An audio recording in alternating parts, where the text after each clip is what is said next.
5 de la mañana, 55 minutos de hoy jueves 24 de abril de 2025. Amigos, amigas, bienvenidos a Televistazo en la Comunidad. Arrancamos la jornada informativa con todo lo que usted debe saber a esta hora. Sammy, buen día, ¿cómo estás? Muy bien, Fernando, amigos, saludos a todos. Gracias por acompañarnos a esta hora. Están viendo ahora mismo nuestro número WhatsApp 098-082-4300.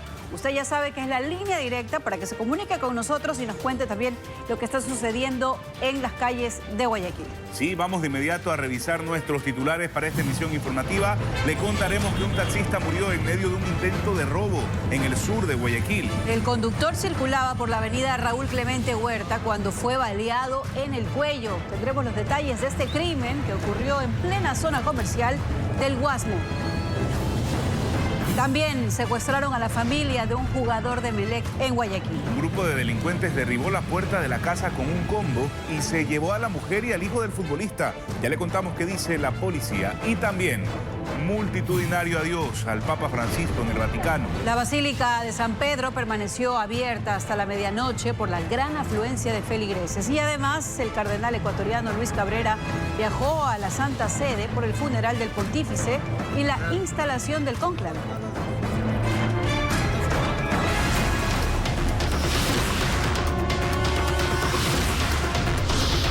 Sucesos de la madrugada.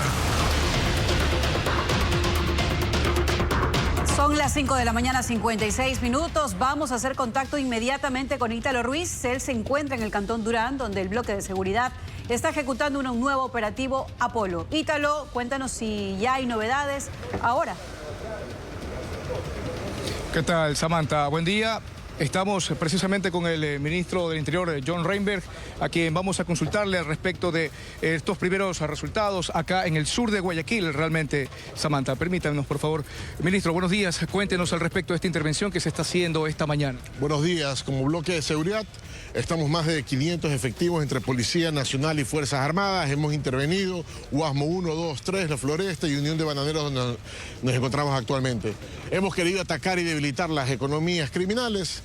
Parte de eso es este operativo. Hoy nos encontramos afuera de una clínica clandestina donde hay más de 30 personas en estado inhumano que se encuentran aquí, que para nosotros esto no es una clínica, esto es un Señor ministro, un centro de rehabilitación aparentemente que ya fue intervenido incluso hace varias semanas. Nosotros mismos estuvimos aquí en ese operativo. Intervenido y clausurado. Y nuevamente está abierto el lugar y está funcionando. ¿Por qué sucede ese tipo de situaciones, ministro? Bueno, para eso es falta de control.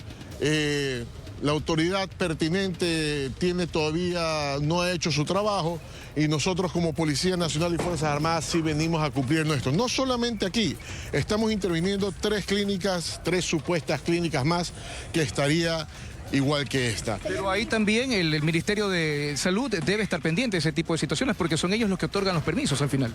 Esto es un llamado a todos los que tienen que estar en estas operaciones, en que no permitan que estas clínicas funcionen. Y lo que usted se refiere a antecedentes, recién en este momento hemos intervenido, las personas van a ser aprehendidas y llevadas para revisar sus antecedentes. Ya nos ha sucedido anteriormente en las que hemos hecho, que por supuesto que encontramos personas con antecedentes, pero importante, aquí trabajó el eje investigativo de Policía Nacional y dentro de eso se pudo establecer que en la noche aquí abren las puertas y la gente sale. Entonces eso nos da a entender que esto no es una clínica de rehabilitación, al igual que las otras, sino que salen a atemorizar a la gente que vive en el lugar. Parte de este operativo de las clínicas, parte de esto hemos intervenido 50 casas más, donde hemos encontrado armamento, donde hemos encontrado municiones, donde hemos encontrado cocaína, donde hemos encontrado marihuana utilizada para el microtráfico. Hemos dicho que vamos a debilitar las estructuras económicas y es lo que estamos haciendo. Y a la agencia de tránsito de aquí de Guayaquil le hemos pedido su participación en este operativo para detener a todas estas mototaxis que trabajan en la zona, porque sabemos que estas mototaxis trabajan para grupos delictivos, así que aquí tenemos que trabajar en conjunto, que es lo que estamos haciendo para atacar a estos grupos delictivos. ¿Se ha podido ya identificar tal vez cuáles son los grupos a los que se está golpeando ya esta mañana?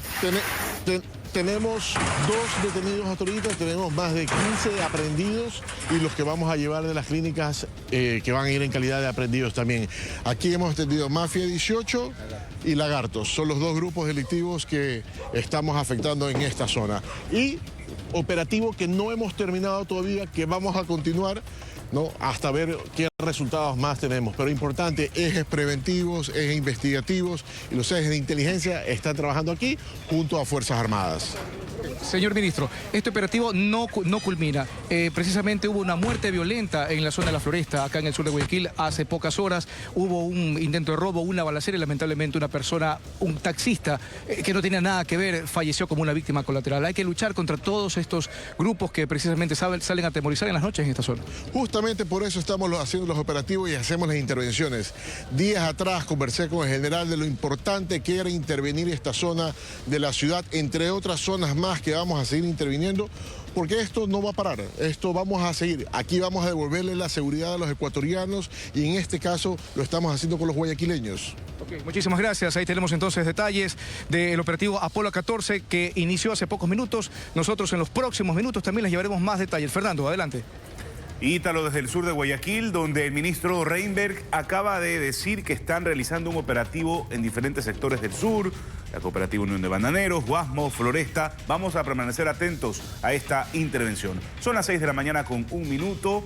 Les contamos ahora que un motorizado murió anoche en la vía perimetral a la altura del cuartel del GOE en el noroeste de Guayaquil. Según información preliminar de los agentes de tránsito, el vehículo liviano sufrió un desperfecto mecánico, por lo que el conductor perdió pista y cayó sobre la calzada. Segundos después fue arrollado por 2 vehículos pesados. Un patrullero y varios uniformados se ubicaron en uno de los carriles de la perimetral para evitar nuevos siniestros y permitir a los agentes de la OIAT retirar el cuerpo de la calzada. Y un taxista murió como víctima colateral de un ataque armado en el sur de Guayaquil. Según testigos, el conductor recibió un disparo cuando 2 delincuentes intentaban robarle la motocicleta a un hombre en la intersección de las avenidas Raúl Clemente Huerta y Domingo Comín. El cuerpo del taxista quedó sentado frente al volante luego de recibir un disparo a la altura del cuello.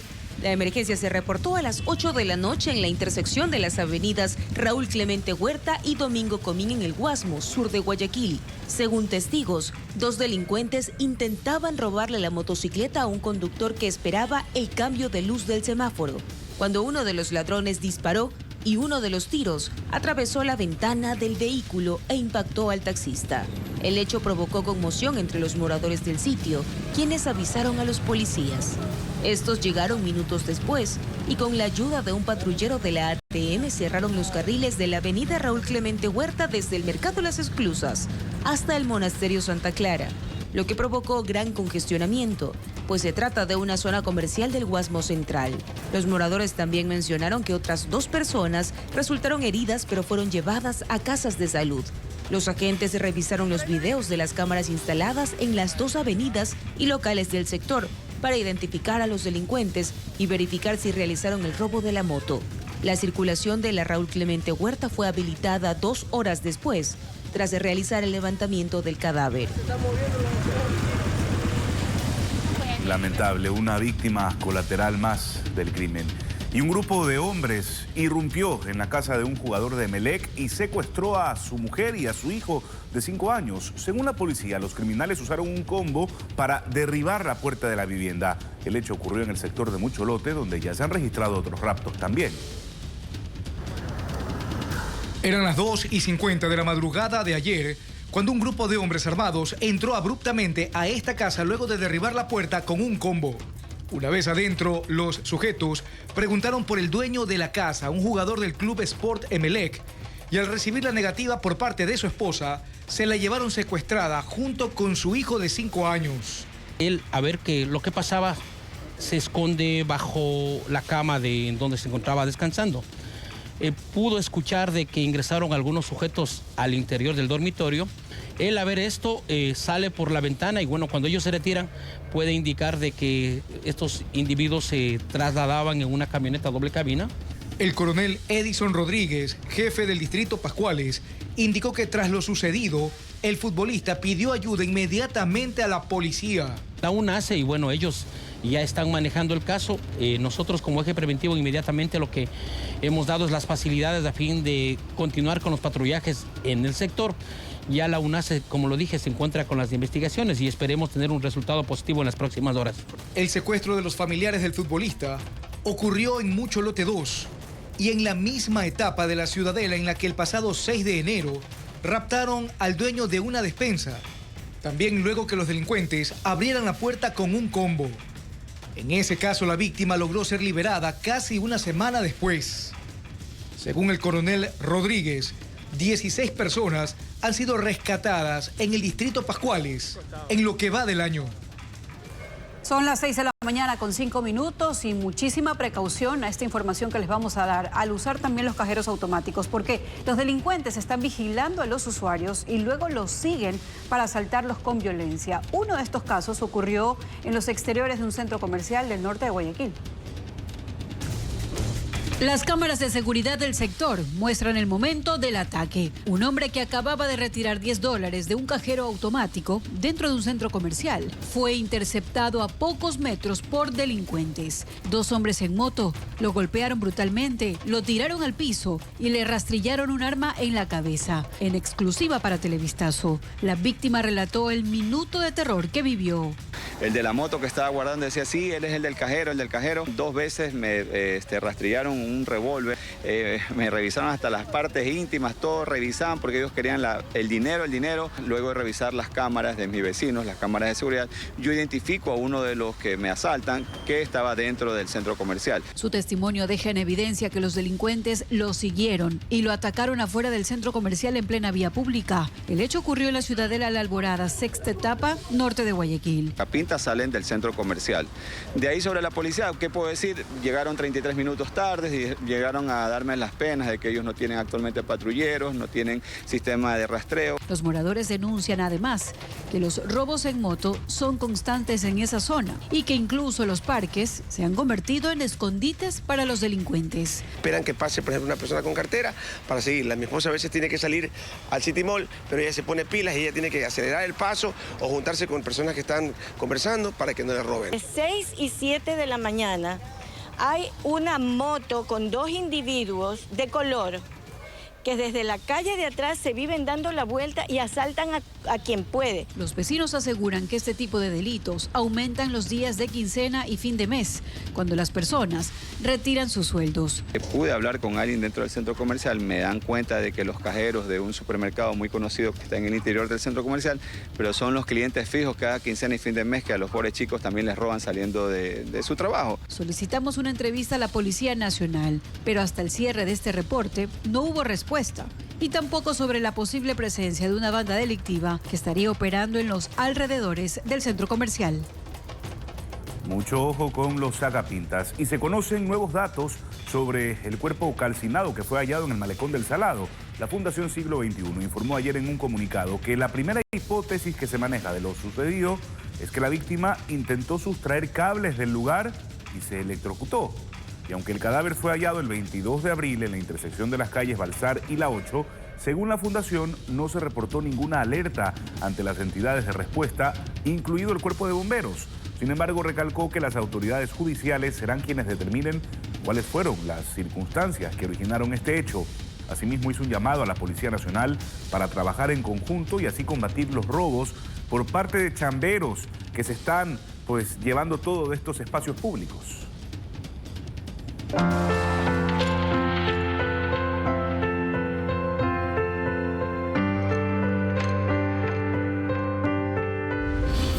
Francisco, adiós al Papa americano.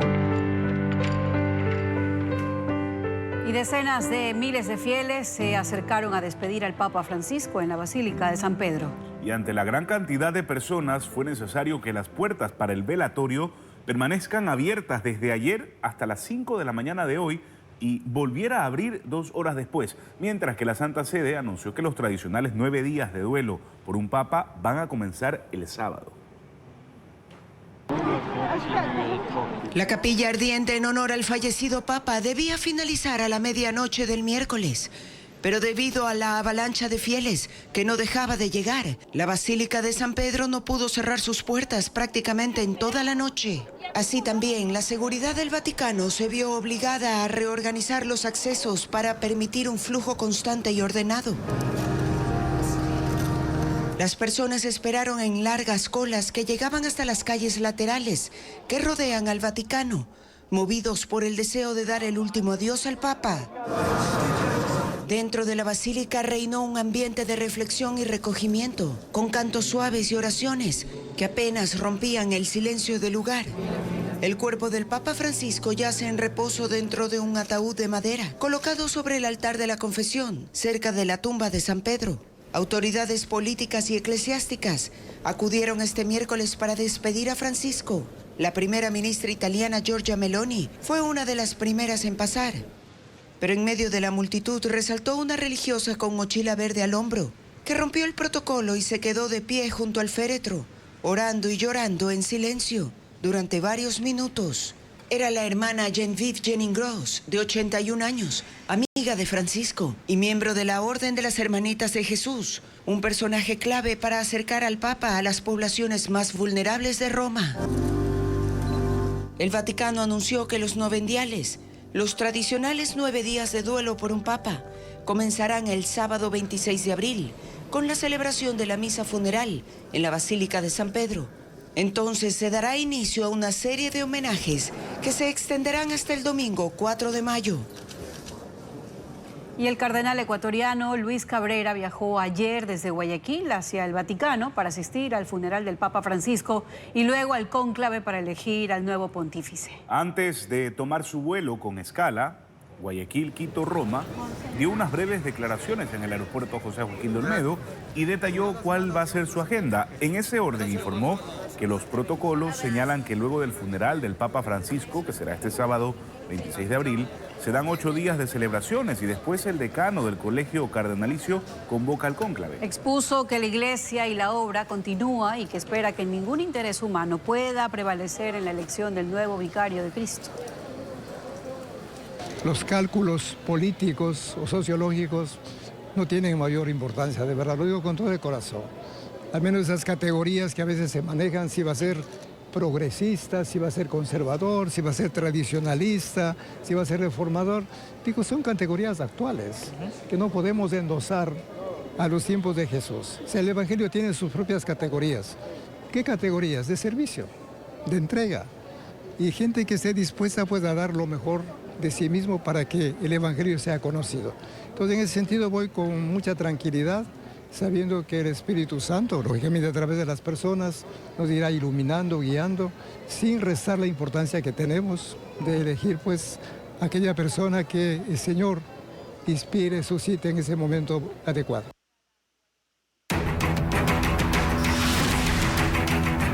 Capturados por la cámara.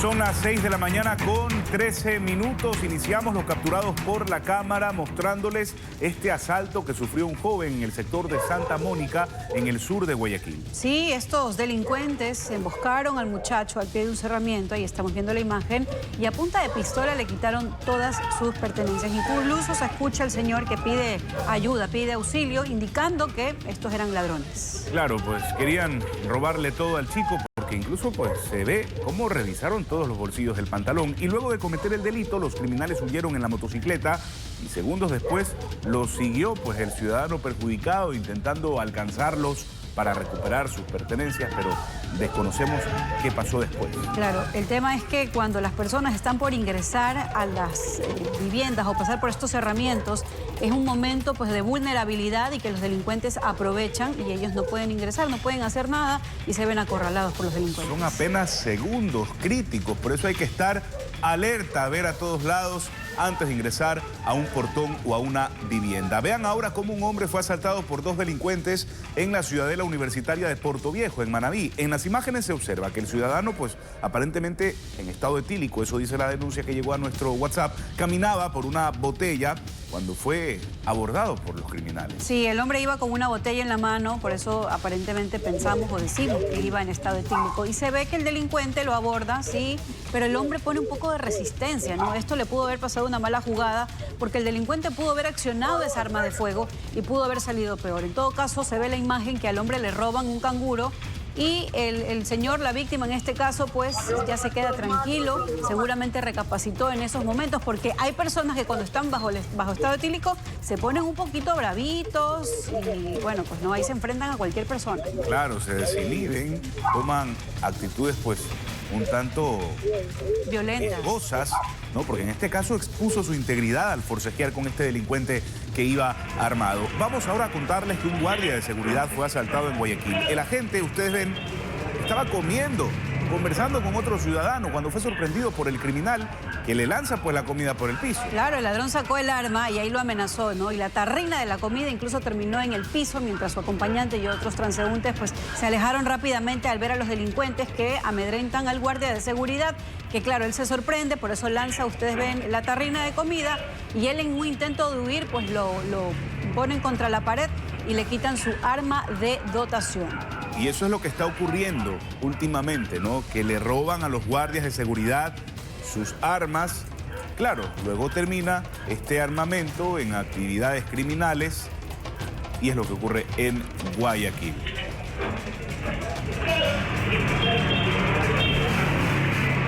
Bien, son las 6 de la mañana con 16 minutos. Vamos a saludar ahora a Vanessa Robles. Ella se encuentra en el sur de Guayaquil para actualizar la información sobre la muerte del taxista en medio de un intento de robo. Vanessa, vamos contigo. ¿Cuál es el ambiente allí en la zona? Adelante. Fernando, Samantha, amigos televidentes, 50 segundos que demora el cambio de luz del semáforo acá en la Raúl Clemente Huerta y Domingo Comín fueron determinantes para la vida de este taxista que anoche falleció por una bala perdida, es lo que comenta la gente. Justo estaba estacionado en este tramo de la Raúl Clemente Huerta, acá más o menos por donde está el señor de la moto, cuando mientras esperaba que cambie de rojo a verde, en ese momento, a pocos metros de él, intentaron dos delincuentes robarle la motocicleta a un ciudadano, es lo que los testimonios de los habitantes mencionan. Y ese forcejeo, ese querer llevársele la motocicleta, hizo que los delincuentes accionen el arma de fuego que tenían y este proyectil alcance el cuello de este conductor del gremio amarillo. Fallece como víctima colateral, es la actualización y lo que nos comentan las personas que habitan acá, porque la policía llegó, lastimosamente no habló a las cámaras de Televistazo ni en ningún otro medio. Nos hubiera gustado que la policía nos actualice y de hecho le seguimos preguntando la versión oficial, pero extraoficialmente los habitantes mencionan que él estaba aquí esperando el cambio de luz del semáforo cuando dispararon los pillos por querer robarle a otra persona su motocicleta y termina falleciendo este conductor. Quedó en el volante, tendido. Vinieron acá, cerraron la calle desde el Monasterio Santa Clara hasta el Mercado Las Esclusas. Hicieron el respectivo cercamiento del lugar, revisaron las cámaras de seguridad, que por cierto en esta zona del Guasmo Central hay bastante movimiento comercial.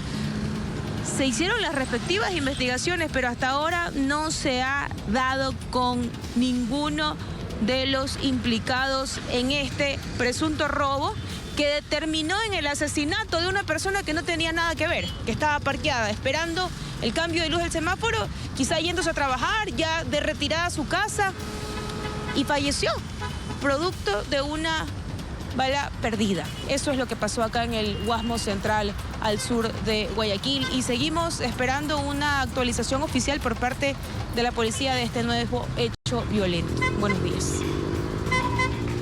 Son las 6 de la mañana con 19 minutos. El alcalde de Durán, Luis Chonillo, podría perder su cargo tras una denuncia que lo acusa de ausentarse injustificadamente del municipio durante más de 8 meses. El proceso ya está en marcha en el Consejo Cantonal y en las próximas semanas serán decisivas para saber si el alcalde se mantiene. Pero, ¿qué dice la ley y en qué etapa está este proceso? Se lo contamos. La denuncia de remoción presentada el lunes contra el alcalde de Durán, Luis Chonillo, se basa en el literal B del artículo 333 del COTAD, ausentarse del cargo por más de 3 días hábiles, sin haberlo encargado a quien lo subrogue legalmente y sin causa justificada. es que las apariciones en territorio de Chonillo han sido esporádicas desde el atentado criminal que sufrió el 15 de mayo de 2023, apenas un día después de asumir funciones. Según la denuncia ingresada al sistema de atención ciudadana, el alcalde se encontraría fuera del país desde agosto del año pasado y, por tanto, llevaría ejerciendo sus funciones unos 8 meses de manera telemática. La denuncia vino acompañada de manifestaciones al pie del municipio en las que pedían su salida. El alcalde respondió desde su cuenta en X, diciendo que desde su posesión se han orquestado intentos de desestabilización. Añadió que se mantiene alerta y a buen resguardo y negó que sus directores hayan abandonado sus cargos. Dijo además que el municipio sigue funcionando con normalidad, pese a la crisis económica, y concluyó: aprendan a ganar en las urnas. Pero ¿cómo funciona el proceso de remoción presentado contra Chonillo? El mecanismo activado es distinto a una revocatoria por consulta popular, como la que enfrenta, por ejemplo, el alcalde de Quito, Pavel Muñoz. Este es un proceso interno, dentro del municipio. Tras receptar la denuncia el lunes, el secretario municipal debía enviarla hasta ayer a la comisión de mesa, integrada por 3 concejales, que una vez notificada con la denuncia, tiene 5 días para calificarla. Si hay sustento, se cita al alcalde y se abre un expediente. Luego hay 10 días de pruebas donde tanto el denunciante como el denunciado podrán presentar evidencias. Y tras eso la comisión emite un informe en máximo 5 días más. Finalmente el Consejo Cantonal, que en este periodo solo ha sesionado de forma telemática, deberá convocar a una sesión extraordinaria. Se requiere el apoyo de 2/3 de los concejales para que la remoción se apruebe. En el caso de Durán serían los votos de 8 de los 11 concejales. Si el Consejo aprueba la remoción, el alcalde podrá apelar ante el Tribunal Contencioso Electoral, que tendrá 10 días para pronunciarse. Pero ese organismo solo validará que el proceso se haya hecho conforme a la ley. Si el tribunal ratifica la remoción, la vicealcaldesa u otro concejal principal elegido por los ediles asumirá la alcaldía de forma definitiva hasta el fin del periodo.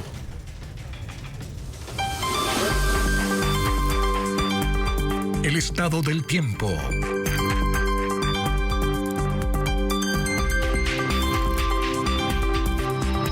Son las 6 de la mañana, 22 minutos. Vamos a revisar cuáles son los pronósticos del INAMI para hoy, jueves 24 de abril, en la ciudad de Guayaquil. Más temprano, una temperatura de 24 grados centígrados y se espera a lo largo del día una máxima de 31 grados centígrados. Se pronostica cielo nublado y lluvias y se prevé un índice 10 de radiación, lo que es considerado como muy alto. Así que tome las debidas precauciones ante estos pronósticos del INAMI. Observamos a esta hora el tránsito en la avenida Domingo Comín, al sur de Guayaquil. Y mucha atención, conductores, hay nueva disposición para los radares. Sí, la ANT aprobó un margen de gracia antes de aplicar una sanción por exceso de velocidad en las vías del país. Pero ¿cómo se aplicará este nuevo rango y desde cuándo va a estar vigente? Se lo explicamos en minutos.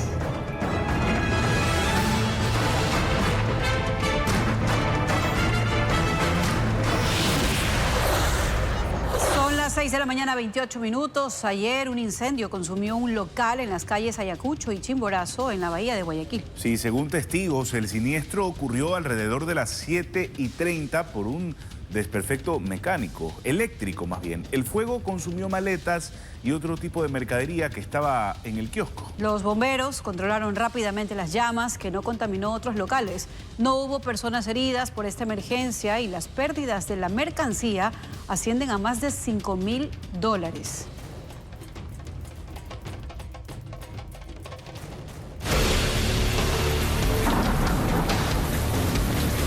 Afectados por el invierno.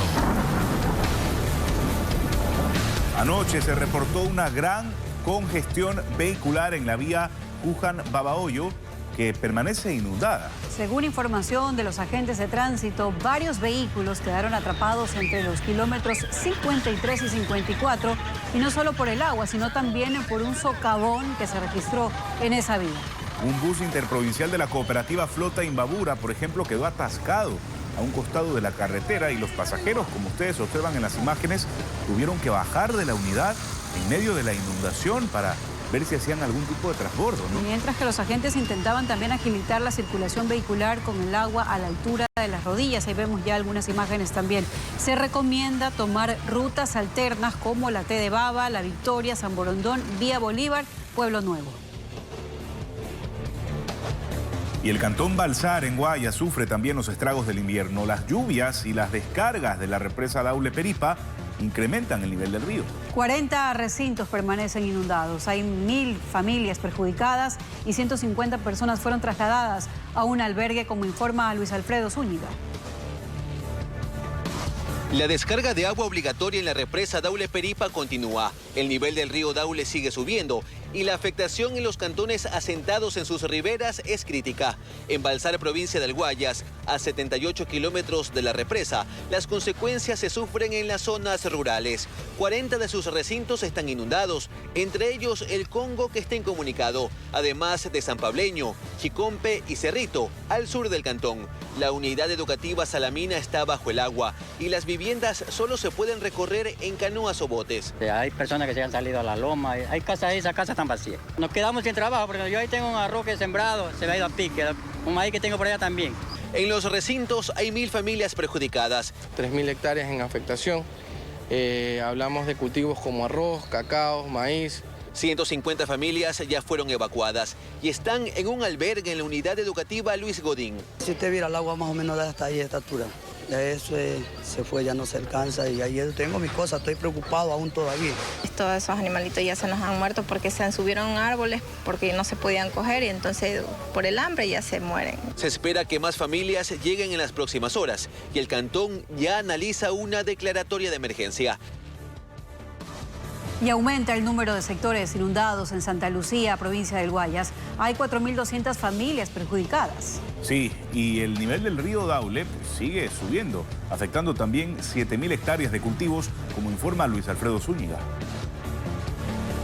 La emergencia en Santa Lucía, provincia del Guayas, fue declarada el 11 de abril y desde entonces la situación es más crítica. El río Daule llegó al límite en este cantón y las consecuencias las sufren 4.200 familias. De esas 1.200 están en 13 sectores urbanos inundados. Entre esos el Malecón, Miraflores y Jaime Roldós, San Javier, Malecón Escénico, Borochal, Las Mercedes y San Ramón. Este es el panorama en los sectores Miraflores y Jaime Roldós Aguilera. El agua ha cubierto por completo las calles y la única forma de movilizarse es en canoa. Decenas de familias se han visto obligadas a dejar sus hogares y otras están prácticamente atrapadas en los pisos altos. La actividad comercial en esta zona se ha reducido a cero. Pérdidas allá adentro, que se dañan las cosas, a veces se dañan las cosas por momentos que no hay venta. Una noche al siguiente día amaneció ya abarrotado toda la calle. Hay 3.000 familias perjudicadas en 65 sectores rurales, como el Mate, el Tormento, el Paraíso y la Capilla, donde los moradores han tenido que improvisar una carpa. Y 7.000 hectáreas de cultivos están afectados, sobre todo de arroz. Los animales se han ido agua abajo, otros se han ahogado, no hay dónde darles de comer, no tenemos agua. Hay muchos niños que están con picazones en todo el cuerpo. Las familias siguen evacuando a casas de parientes y 54 personas están en el albergue cantonal. La represa Daule Peripa ya no puede contener por completo el creciente río Daule y aunque el agua se desfoga de manera controlada, los daños en los cantones que están en su ribera empeoran. Y otro cantón de Guayas que sufre también los estragos del invierno es Daule. Henry Dueñas viajó hasta la parroquia El Laurel para informarnos sobre las afectaciones. Vamos de inmediato con Henry. Cuéntanos hasta dónde llega el agua allí. Adelante. La zona más baja, mi querido Fernando, es donde estamos, supera el tobillo. Pero los más afectados, como nos va a decir Clever Barzola, llega al metro. ¿Por qué transmitimos desde este punto? Es que el río Pula está creciendo. Desde hace unas 3 horas comenzó a crecer. Y pues esto ha estado así hace 10 días, en el cual la población se mantiene bajo agua. No el 85% de los 13.000 habitantes que posee la parroquia El Laurel de Daule, Antes eran menos, estábamos hablando de un 25% de la población y esto ha continuado creciendo de manera tal, don Clever, que ustedes ya están muy alarmados en estos momentos. Sí, bueno, señor periodista, la verdad que la situación está bastante complicada porque tenemos casi el 85% de la población inundada. Y mire, ustedes se dan cuenta cómo está la situación, estamos pasando momentos muy difíciles. Debido a que todo esto está ocasionado de las compuertas de la represa que las abren, lo cual hace que el río Pula aumente su caudal y el pueblo se vaya inundando. Algo que se dijo siempre es que el río Pula tenía que dragarse y que debía de ser una acción continua. Eso lo hicieron una vez en un periodo hace 10 años o 12 años, pero de ahí nada. Claro, o sea que yo creo, para mi criterio, yo pienso que para darle solución a este inconveniente que tenemos, porque si no vamos a tener todos los años el mismo inconveniente con el invierno. Yo pienso que debe hacerse un dragado integral de todo el río Pula, pero un dragado bien hecho para que así el caudal del río no nos permita que la situación lleguemos a donde estamos ahorita, porque el nivel del agua aumenta porque los ríos están demasiado con sedimento y el dragado del río Pula sería una solución inmediata para que en los próximos años no tenemos que soportar esta situación. Mi querido Clever, eso se ha dicho. Pero ni prefectura, ni gobierno, ni autoridades cantonales toman decisiones serias sobre las acciones a ejecutar, por lo que miles son los afectados. Y acá hace falta salud, acá hace falta comida, acá se han perdido los arrozales, la situación económica de un sector montubio que está atravesando con el agua que supera las rodillas y que pida ayuda. 6 de la mañana, 36 minutos. Luego de 12 días localizaron el cuerpo del joven de 18 que cayó al canal de Aguas Lluvias, que está en la etapa 4 de Mucho Lote 1. Recordemos, este caso ocurrió el pasado 10 de abril. Ayer fue el velatorio y su familia exige a las autoridades municipales que intervengan la zona para evitar más víctimas por la falta de barandales y limpieza. Terminaron los días de incertidumbre para Marisela Chaguay, madre del joven de 18 años que cayó el pasado 10 de abril al canal de agua de Mucho Lote 1, en medio de una intensa lluvia en el norte de Guayaquil. Ella lo buscaba día y noche con la esperanza de que esté vivo. Todos los días iba a esa zanja, de día, de tarde, de noche. Yo decía, quizás alguien más adelante lo cogió, lo ayudó, de que lo iba a encontrar, sin duda caminando por ahí sin camisa. Pero ya pues, se dio esta situación. El martes recibió una llamada de medicina legal y le dijeron que encontraron a un chico con características similares en el sur de la urbe, en un muelle de la Caraguay. Una vecina cuenta todo lo que hicieron para encontrarlo y hubo momentos en los que se sintieron solos en la búsqueda. Los señores del GOE también sin resultados también. Se le pidió al municipio que nos ayude con la limpieza del canal. Hicimos requerimientos. Personalmente hablé como con 4 personas y no nos ayudaron. Se resbaló la moto, las llantas chocan con el bordillo y por eso. Y justamente donde él cae no hay un barandal de la zanja. Y él no tuvo opción a cogerse por ningún lado. Pero Marisela Chaguay exige a las autoridades que se ejecuten acciones para evitar otra tragedia. Que hagan algo por ese canal. ¿Cómo? Poner las barandas que faltan. Evitar que la gente bote la basura ahí. Porque quizás la basura fue una de las consecuencias del accidente. Y otra, en cada túnel de esos hay un ducto cajón. ¿Por qué no tener una malla en la entrada y no al final? Y sería hasta más fácil la recolección de la basura, a tener que ingresar a esos lugares donde peligran la vida de las personas por los gases. Es un tramo muy grande. El fallecido estaba casado y su esposa quedó embarazada de 3 meses. Lamentable la situación. Vamos a darle seguimiento a esta situación porque esa zanja ha sido objeto de múltiples reportajes aquí en Televistazo en la comunidad. Son las 6 de la mañana con 39 minutos. Retomamos a esta hora la comunicación con Ítalo Ruiz para actualizar la información sobre el operativo Apolo 14 en Guayaquil. Ítalo, tú tienes los últimos datos. Adelante. Sí, por supuesto, Fernando, se comienza ya a consolidar a las personas aprehendidas, detenidas, retenidas y también las evidencias. Aquí podemos observar, por ejemplo, decenas de dosis de droga, de marihuana sobre todo. Ahí los estamos viendo, estamos observando los famosos voladores, esos que escuchamos todas las noches cuando estos delincuentes cometen algún tipo de fechoría o asesinato y los implementan para celebrar. Ahí los estamos viendo. También vemos municiones, armas, vemos también imágenes de la Santa Muerte, es algo que ya se ha popularizado, si cabe el término, en estos operativos. Son las imágenes a las cuales estos delincuentes muchas veces les ofrendan algún tipo de situación para que los protejan supuestamente, pero sin embargo eso realmente no ocurre. Estamos con el ministro del Interior, John Reinberg. Señor ministro, coméntenos alrededor de cuántas personas han sido detenidas, retenidas y aprehendidas esta mañana en este operativo Apolo 14. En este operativo Apolo 14 que hemos hecho con Fuerzas Armadas, Policía Nacional, tenemos 2 detenidos por tráfico de sustancias sujetas a fiscalización, 5 aprehendidos y 3 menores aislados. 34 personas retenidas con fines de investigación. Tenemos armas de fuego, 157 cartuchos, 130 vainas percutidas, 79 materiales explosivos, como usted lo mencionó, 30 tricimotos retenidas y 12 más que están llegando acá.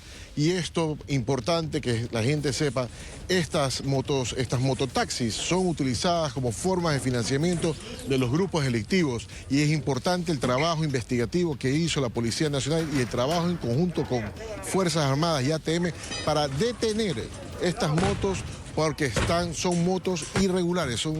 Aparte de las motos, son tricimotos irregulares que están trabajando con los grupos delictivos. Esta es una operación importante que además nos ha llamado la atención, que ahora hemos encontrado los indicios de que ellos estarían haciendo recargas de sus propias municiones. 3 centros clandestinos de rehabilitación que de rehabilitación no tienen nada. Muy breve, señor ministro. Efectivamente, 3 centros clandestinos donde hemos sacado al personal que estaba ahí en forma inhumana, donde esta gente en las noches les abrían las puertas para que salgan a intimidar al sector y se escudaban como estos centros de rehabilitación sin ningún permiso. Okay, muchísimas gracias. Ahí tenemos entonces los detalles preliminares de este operativo Apolo 14 que se ejecuta acá en el sur de Guayaquil. Nosotros en los próximos minutos les llevaremos más incidencias al respecto de esta intervención acá en el sur de Guayaquil.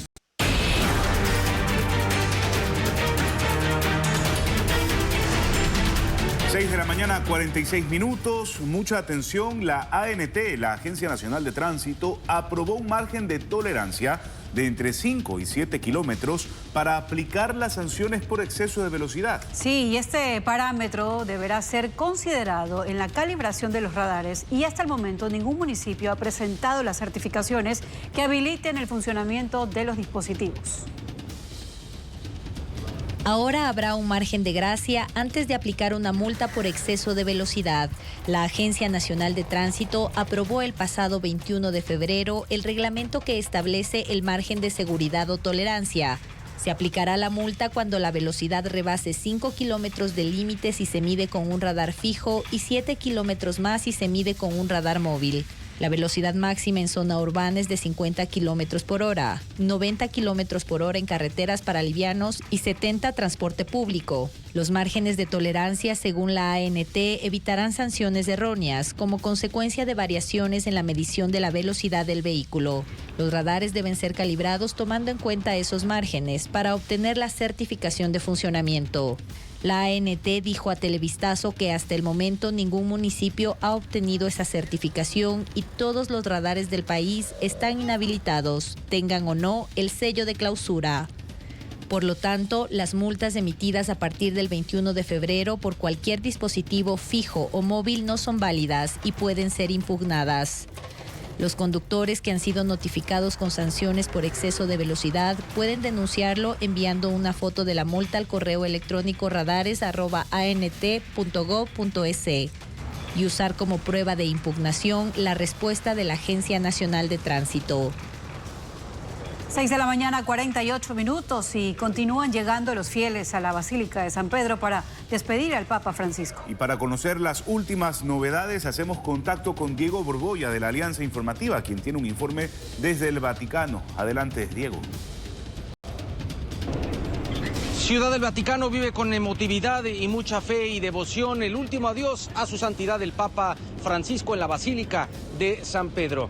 Estaba previsto que este recinto religioso cerrara a la medianoche del miércoles. Sin embargo, las autoridades del Vaticano determinaron hacer el cierre hasta las 5:30 de la mañana debido a la cantidad de gente que se presentó. Se contabilizaron en este primer día de adiós público cerca de 50,000 personas de todo el mundo que llegaron a este recinto religioso. Por momentos hubo algo de desorden. Personas que desesperaron y brincaron las vallas metálicas, provocando una estampida humana. Afortunadamente, sin incidentes de consideración. Por eso las autoridades del Vaticano no descartan este jueves abrir durante más horas la Basílica de San Pedro, no hacerlo el cierre a la medianoche, sino hasta altas horas de la madrugada. Eso sí, el viernes tendrá que cerrar obligadamente a las 7 de la noche para dar pie a los protocolos de cierre de féretro que están programados para la noche de este viernes en punto de las 8 tiempo local.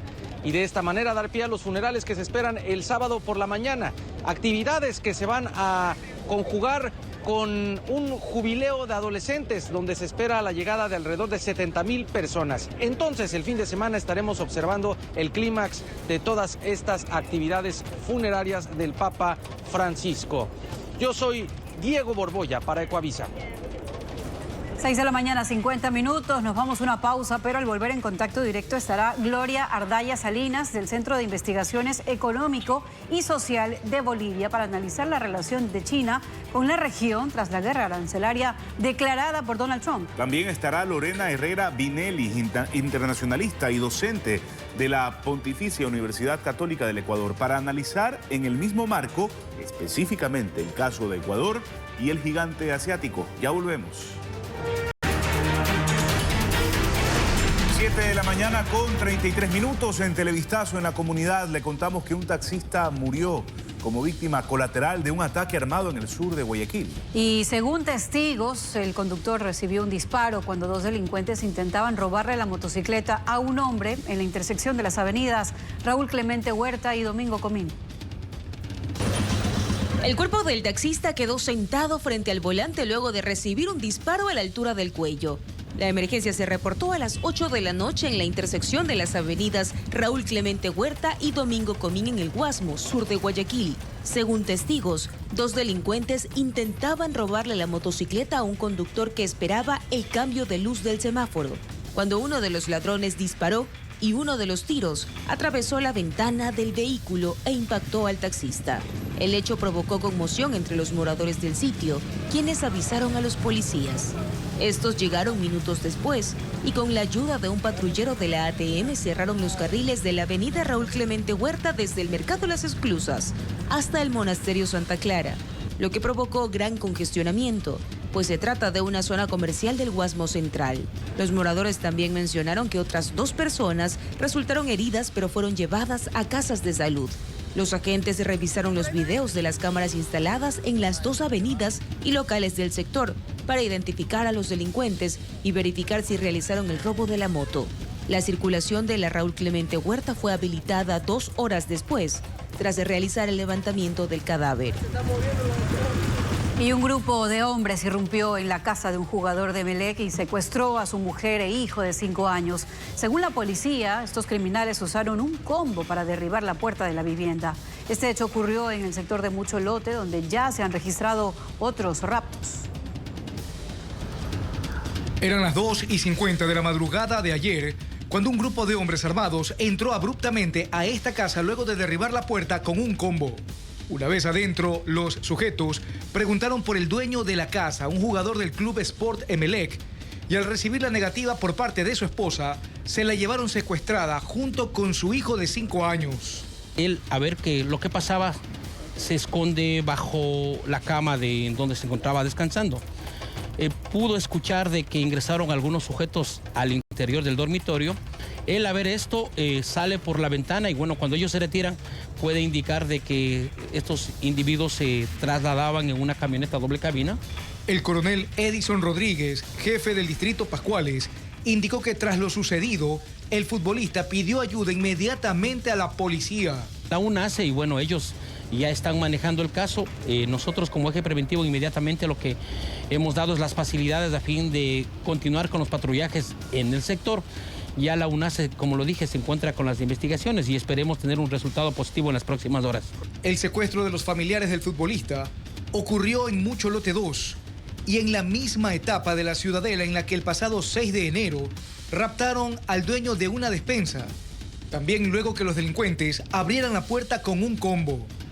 En ese caso, la víctima logró ser liberada casi una semana después. Según el coronel Rodríguez, 16 personas han sido rescatadas en el distrito Pascuales en lo que va del año. Y ahora vamos con nuestro compañero Ítalo Ruiz para conocer los resultados del operativo Apolo 14 ejecutado en el sur de Guayaquil. Ítalo, adelante, te escuchamos. Sí, muchas gracias. El operativo Apolo 14 va terminando y hay detenidos, hay retenidos, personas aprehendidas también y mucha evidencia, como lo vamos a mostrar en este momento. Desde ahí, ustedes van observando televisores que han sido robados y recuperados por la Policía Nacional. Vamos observando por acá también droga, vemos sustancias sujetas a fiscalización, marihuana básicamente, vemos también algunos explosivos sobre la mesa de indicios, armas, motocicletas que han sido también reportadas como robadas. Y rápidamente vamos conversando también con el jefe de la zona 8, el general Pablo Dávila. General, buenos días. Cuéntenos al respecto del balance de este operativo Apolo 14 acá en el sur de Guayaquil. Bueno, Apolo 14 empezamos desde el día de ayer, la noche, la madrugada. Finalizamos este momento, sobre todo en estos sectores de la Floresta, en el sur de la ciudad, Guasmo 1, 2 y 3 y Unión de Bananeros, en donde aproximadamente hicimos el allanamiento de 50 casas con 7 objetivos puntuales a fin de debilitar debilitar estas estructuras que funcionan en este sector, que son la GDO, los Lagartos y Mafia 18. Aproximadamente, dentro de una planificación efectuada como son la característica de estos operativos Apolo, participamos aproximadamente 400 servidores policiales y 100 de la Fuerza Naval, que son los responsables de este sector, y en esta ocasión hemos invitado a la Agencia de Tránsito Metropolitana, que también están apoyando y que se les seguirá incluyendo en este tipo de operativos, sobre todo para atacar una de las economías criminales que funcionan con estas GDO, que son las tricimotos, en donde se ha podido evidenciar de que han participado en algunos hechos violentos, en el transporte de droga y en el transporte de armamentos. Hasta el... Tenemos el dato, hay personas detenidas, retenidas y aprendidas. ¿Cuál es la diferencia y cuáles son los números que tenemos hasta ahora? Bueno, las personas detenidas es en base a una investigación que ya tienen con boleta constitucional. Tenemos 2 personas que han sido detenidas por el delito de tráfico de sustancias sujetas a fiscalización. 17 personas que han sido aprendidas son las que tienen en su poder estas evidencias que podemos encontrarlas en este momento, el armamento, las sustancias, algunos con las cosas robadas que se perpetraron el día de ayer. 55 personas que han sido retenidas. Sobre todo, la ley permite que se retenga una persona para verificación de sus datos personales, a ver si tienen antecedentes penales o alguna causa pendiente. Estas son las que se encontraron en estos centros clandestinos. Centros clandestinos de rehabilitación, y lógicamente que vamos y evidenciamos de que posterior a la verificación de sus datos serán entregados a sus familiares, lógicamente haciendo constancia en un acta para que evidencie la condición en la cual son devueltos a sus familiares. Rapidito, ¿qué otros datos tenemos? Tenemos 3 armas de fuego, entre ellas 2 pistolas, un revólver, 300 cartuchos de diferentes calibres, 130 vainas percutidas, 79 camionetas. Estas son utilizadas para intimidar a las personas y extorsionarlas. Tenemos una considerable cantidad de sustancias sujetas a fiscalización, droga, base de cocaína, 30 tricimotos que han sido retenidas en los operativos, en los checkpoints, en los puntos de control que establecimos en algunas vías, 19 motocicletas retenidas, una moto y un vehículo recuperado que se encontraban reportados como robado, 8 televisores recuperados y una impresora. Muchísimas gracias. Ahí tenemos entonces los detalles de este operativo Apolo 14 que se ejecutó esta mañana acá en el sur de Guayaquil. Ya vimos el número de uniformados que estuvieron. Estos operativos van a continuar a nivel nacional.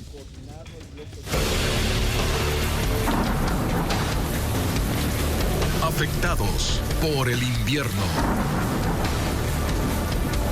Y anoche se reportó un gran congestionamiento vehicular en la vía Juján-Babahoyo, que permanece inundada. Y según información de los agentes de tránsito, varios vehículos quedaron atrapados entre los kilómetros 53 y 54, y no solo por el agua, sino también por un socavón que se registró en esa vía. Sí, un bus interprovincial de la cooperativa Flota Imbabura quedó atascado a un costado de la carretera. Como ven, los pasajeros tuvieron que bajar de la unidad en medio de la inundación, mientras que los agentes intentaban agilitar la circulación vehicular con el agua a la altura de las rodillas. Se recomienda tomar rutas alternas como la T de Baba, la Victoria San Borondón, la vía Bolívar, Pueblo Nuevo también. Y el cantón Balsar, en Guayas, también sufre los estragos del invierno, las lluvias y las descargas de la represa Daule Peripa, que incrementan el nivel del río. 40 recintos permanecen inundados, hay 1000 familias perjudicadas y 150 personas fueron llevadas a un albergue, como informa Luis Alfredo Zúñiga. La descarga de agua obligatoria en la represa Daule Peripa continúa. El nivel del río Daule sigue subiendo y la afectación en los cantones asentados en sus riberas es crítica.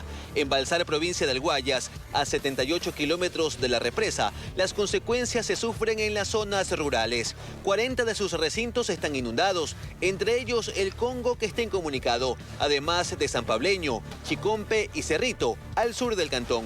La unidad educativa Salamina está bajo el agua y las viviendas solo se pueden recorrer en canoas o botes. Hay personas que se han salido a la loma, hay casas, esas casas están vacías. Nos quedamos sin trabajo porque yo ahí tengo un arroz que he sembrado, se me ha ido a pique, un maíz que tengo por allá también. En los recintos hay 1000 familias perjudicadas. 3000 hectáreas en afectación. Hablamos de cultivos como arroz, cacao, maíz. 150 familias ya fueron evacuadas y están en un albergue en la unidad educativa Luis Godín. Si usted viera el agua más o menos hasta ahí de estatura, ya eso se fue, ya no se alcanza y ahí tengo mis cosas, estoy preocupado aún todavía. Todos esos animalitos ya se nos han muerto porque se subieron árboles, porque no se podían coger y entonces por el hambre ya se mueren. Se espera que más familias lleguen en las próximas horas y el cantón ya analiza una declaratoria de emergencia. Y vamos a contactarnos ahora con Henry Dueñas. Él se trasladó a la parroquia El Laurel en el cantón Daule, que permanece también inundado. Vamos con Henry para que nos actualice la información. Más temprano nos decía que el agua llegaba por encima de los tobillos. ¿Cómo está la situación ahí donde estás? Bueno, cambiamos de lugar. Estábamos cerca del río Pula, que se observaba está creciendo y eso afecta a los 8 sectores que tiene la parroquia del Laurel, así lo tienen identificado acá la comunidad, ¿no? Pero transmitimos desde el sector 8, uno de los que más siente la anegación, y pues hacia allá donde se mire hay agua. Por ejemplo, hacia este punto donde está enfocando nuestro camarógrafo Manuel Martillo, está un estero que se conecta al río Pula. Está totalmente, esto es solo un estuario, ya convertido entre población, zona de cultivos, el estero y el río Pula. Si se pudieran hacer imágenes desde lo alto, podríamos darnos cuenta que solamente hay unos puntos acá en la parroquia que se encuentran secos, que son como que los que construyeron unos 80 centímetros más arriba de lo que estaba sucediendo, de lo que ya preveían en su momento iba a suceder, ¿no? Y son los que no tienen estas consecuencias de vivir, como podemos observar, ya 10 días bajo agua. Y acá hay sitios, todavía no nos llegó la canoa, eso nos impidió movilizarnos hacia allá, que el agua supera los 70 centímetros. Sí, como ustedes pueden ver, este es el sector 8, es el sector más bajo de la parroquia, y aquí vemos que ya el agua no es agua de lluvia ni estancada, es agua del río, que corre el agua, ya viene con una corriente del río Pula. Entonces es el sector más anegado por esta situación, y ya se comienzan a ver focos infecciosos de enfermedades tropicales del invierno. Entonces pedimos las ayudas. ¿Ha llegado la ayuda y cuál? Sí, el GAP parroquial está provisionado un albergue para ayudar, pero más a los sectores de los recintos, porque hay recintos que da pena ver casas caídas, todo. Están albergando pues gente en los recintos, no en la parroquia, porque los recintos tienen unas situaciones más precarias que nosotros. ¿Ustedes, conocedores de esta realidad, consideran que mientras el Pula no se le dé el mantenimiento adecuado, que es limpiar su cauce, toda esa sedimentación que cada año arrastra, entonces van a seguir viviendo las mismas consecuencias. Y no solo lo dice usted, yo lo entrevistaba al señor Clever Ormaza, un oceanógrafo especialista, y ellos decían que el Ecuador pierde miles de millones de dólares solamente porque las autoridades, las que están ahí administrando, desde el gobierno, la prefectura y las alcaldías, no toman decisiones que ustedes ya conocen. ¿Cuáles? Claro, por ejemplo, ya como se dice, tenemos que hacer un dragado integral un dragado integral del río Pula, pero que sea general, desde que comience de Macul, todo lo que es el río Pula hasta... Se ha dicho siempre. Sí, estuvo en proyecto cuando en la administración de Carlos Luis Morales ya salió un proyecto para dragar todo lo que es el río Pula hasta Daule, pero quedó en la nada. Porque ustedes pierden, cada año pasan así, en medio de incertidumbres, de pérdidas, de noventas, con hambre. Claro, es un perjuicio tanto para la agricultura como para los que tenemos negocio. Entonces, esta situación ya vamos a tener todos los años porque vamos a tener el inconveniente de la represa, que la represa cuando ya esté a su tope, abre las compuertas y nos inundamos. Pero mientras... También es lo que está pasando en este momento y comienza una ligera llovizna acá en la parroquia El Laurel. El cielo está gris y el corazón de su pueblo atormentado. Y mucha atención porque el INAMI emitió una nueva alerta por lluvias, tormentas y viento que rige hasta el 28 de abril. Sí, los días que más lloverán son hoy 24 y mañana 25 de abril. Y las provincias más afectadas en la costa serán las siguientes, para que tomen nota: en Esmeraldas, el interior de Manabí, también está Santo Domingo de los Áchilas, el norte e interior de la provincia del Guayas y el Oro. En la sierra, la mayor intensidad va a estar en las zonas de la cordillera occidental de Carchi, Pichincha, Bolívar, Cañar, Azuay y Loja en el sur. Así es, ya hemos revisado entonces costa y sierra. Veamos la situación en la Amazonía. La afectación será en Sucumbíos, en Napo y también en las estribaciones de la cordillera en Pastaza y Morona, Santiago. En la región insular, mayor probabilidad en la isla Isabela y en el este del archipiélago. El INAMI advierte además de posibles inundaciones, desbordamientos de ríos y deslizamientos de tierra también, así que tome las precauciones ante esta nueva alerta del INAMI. Sí, los víveres también han subido de precio por los estragos del invierno, este fuerte invierno, que está afectando a todo el país. Sí, Vanessa Robles está en el mercado de transferencias de Montebello, en Guayaquil, para informarnos de esta situación. Vanessa, danos ejemplos de los cambios en los precios.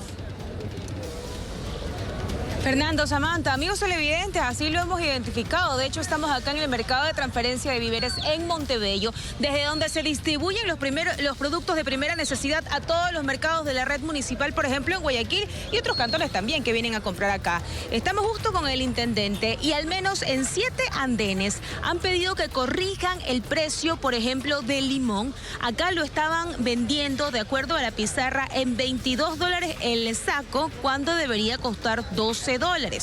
Y este es el ejercicio que se viene realizando al menos unos 6, 7 andenes atrás. Justo el intendente del Guayas, Daniel Rivadeneira, que vemos que está liderando este operativo junto con comisarios para verificar que efectivamente el precio de estos productos no tengan este valor exagerado. Buenos días, intendente. Estamos en vivo para Ecuavisa. Acá hay una alerta por especulación de precios: choclo, tomate, brócoli, pepino. Esta alerta es por las inundaciones, por el mal estado de las carreteras. ¿Qué productos ustedes han confirmado que me digan sí, está incrementado el precio porque las carreteras no están bien o porque el invierno lo ha destruido todo? Buenos días. Buenos días, ¿cómo están? Un gusto saludarlos. Bueno, sí hemos identificado algunos precios que no han estado actualizados en las pizarras para que la ciudadanía pueda identificar los valores. Pero es como, por ejemplo, el limón en las pizarras tenía una presentación de $20 a $22, cuando la saca está... Debería estar en 12. Este producto está caro porque el invierno ha destruido el... Hay algunos productos, bueno, en el recorrido me han dado a conocer de que hay unos productos que sí están con el precio un poco elevado, más que todo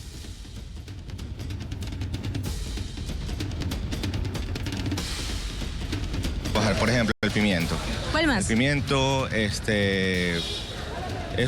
pimiento es uno de los que me han mencionado bastante. O sea, que hay especulación entonces en el limón, en el choclo, en el tomate, en el brócoli y en el pepino. Claro, y eso estamos evidenciando, estamos verificando de que se tomen los correctivos necesarios. Es decir, esto no debería estar caro y no hay una justificación por la temporada invernal. O sea, los precios se actualizan por parte del Ministerio de Agricultura. Ellos hacen el levantamiento de información de las afectaciones y en base a eso debería actualizarse la lista de precios. Si la lista de precios no se modifica por parte del Ministerio de Agricultura, los precios deberían mantenerlos, exactamente. Okay, bien, muchísimas gracias entonces a Daniel Rivadeneira. Él, pues ayer fue oficializado en este cargo como intendente del Guayas, luego de haber estado 2 semanas a cargo, y este es uno de los al menos 3 operativos semanales que tienen planificados en esta ciudad y también en la provincia. Son 39 comisarios. La pregunta es si alcanza para hacer el control en todos los mercados que hay en el Guayas. Buenos días.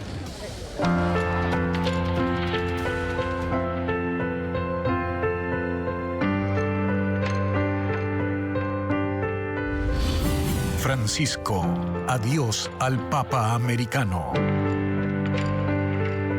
Y decenas de miles de fieles se acercaron a despedir al Papa Francisco en la Basílica de San Pedro. Y ante la gran cantidad de personas, fue necesario que las puertas del velatorio permanezcan abiertas desde ayer hasta las 5 de la mañana de hoy y volvieran a abrir 2 horas después, mientras que la Santa Sede anunció que los tradicionales 9 días de duelo por un papa comenzarán el sábado. La capilla ardiente en honor al fallecido papa debía finalizar a la medianoche del miércoles, pero debido a la avalancha de fieles que no dejaba de llegar, la Basílica de San Pedro no pudo cerrar sus puertas prácticamente en toda la noche. Así también, la seguridad del Vaticano se vio obligada a reorganizar los accesos para permitir un flujo constante y ordenado. Las personas esperaron en largas colas que llegaban hasta las calles laterales que rodean al Vaticano, movidos por el deseo de dar el último adiós al Papa. Dentro de la basílica reinó un ambiente de reflexión y recogimiento, con cantos suaves y oraciones que apenas rompían el silencio del lugar. El cuerpo del Papa Francisco yace en reposo dentro de un ataúd de madera, colocado sobre el altar de la confesión, cerca de la tumba de San Pedro. Autoridades políticas y eclesiásticas acudieron este miércoles para despedir a Francisco. La primera ministra italiana Giorgia Meloni fue una de las primeras en pasar. Pero en medio de la multitud resaltó una religiosa con mochila verde al hombro, que rompió el protocolo y se quedó de pie junto al féretro, orando y llorando en silencio durante varios minutos. Era la hermana Genevieve Jennings-Gross, de 81 años, amiga de Francisco y miembro de la Orden de las Hermanitas de Jesús, un personaje clave para acercar al Papa a las poblaciones más vulnerables de Roma. El Vaticano anunció que los novendiales, los tradicionales 9 días de duelo por un papa, comenzarán el sábado 26 de abril con la celebración de la misa funeral en la Basílica de San Pedro. Entonces se dará inicio a una serie de homenajes que se extenderán hasta el domingo 4 de mayo. Y el cardenal ecuatoriano Luis Cabrera viajó ayer desde Guayaquil hacia el Vaticano para asistir al funeral del Papa Francisco y luego participar del cónclave para elegir al nuevo pontífice. Antes de tomar su vuelo, dio unas breves declaraciones en el aeropuerto José Joaquín de Olmedo. Informó que según los protocolos, luego del funeral del Papa Francisco, lo que cabe es que el decano del Colegio Cardenalicio convoque al cónclave.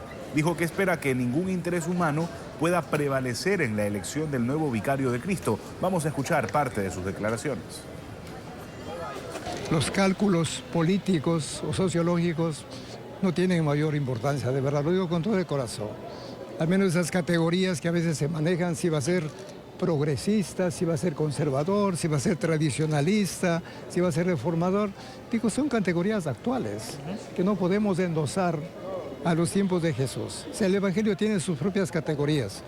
¿Qué categorías? De servicio, de entrega. Y gente que esté dispuesta pues, a dar lo mejor de sí mismo para que el Evangelio sea conocido. Entonces, en ese sentido voy con mucha tranquilidad, sabiendo que el Espíritu Santo, lógicamente a través de las personas, nos irá iluminando, guiando, sin restar la importancia que tenemos de elegir pues aquella persona que el Señor inspire, suscite en ese momento adecuado.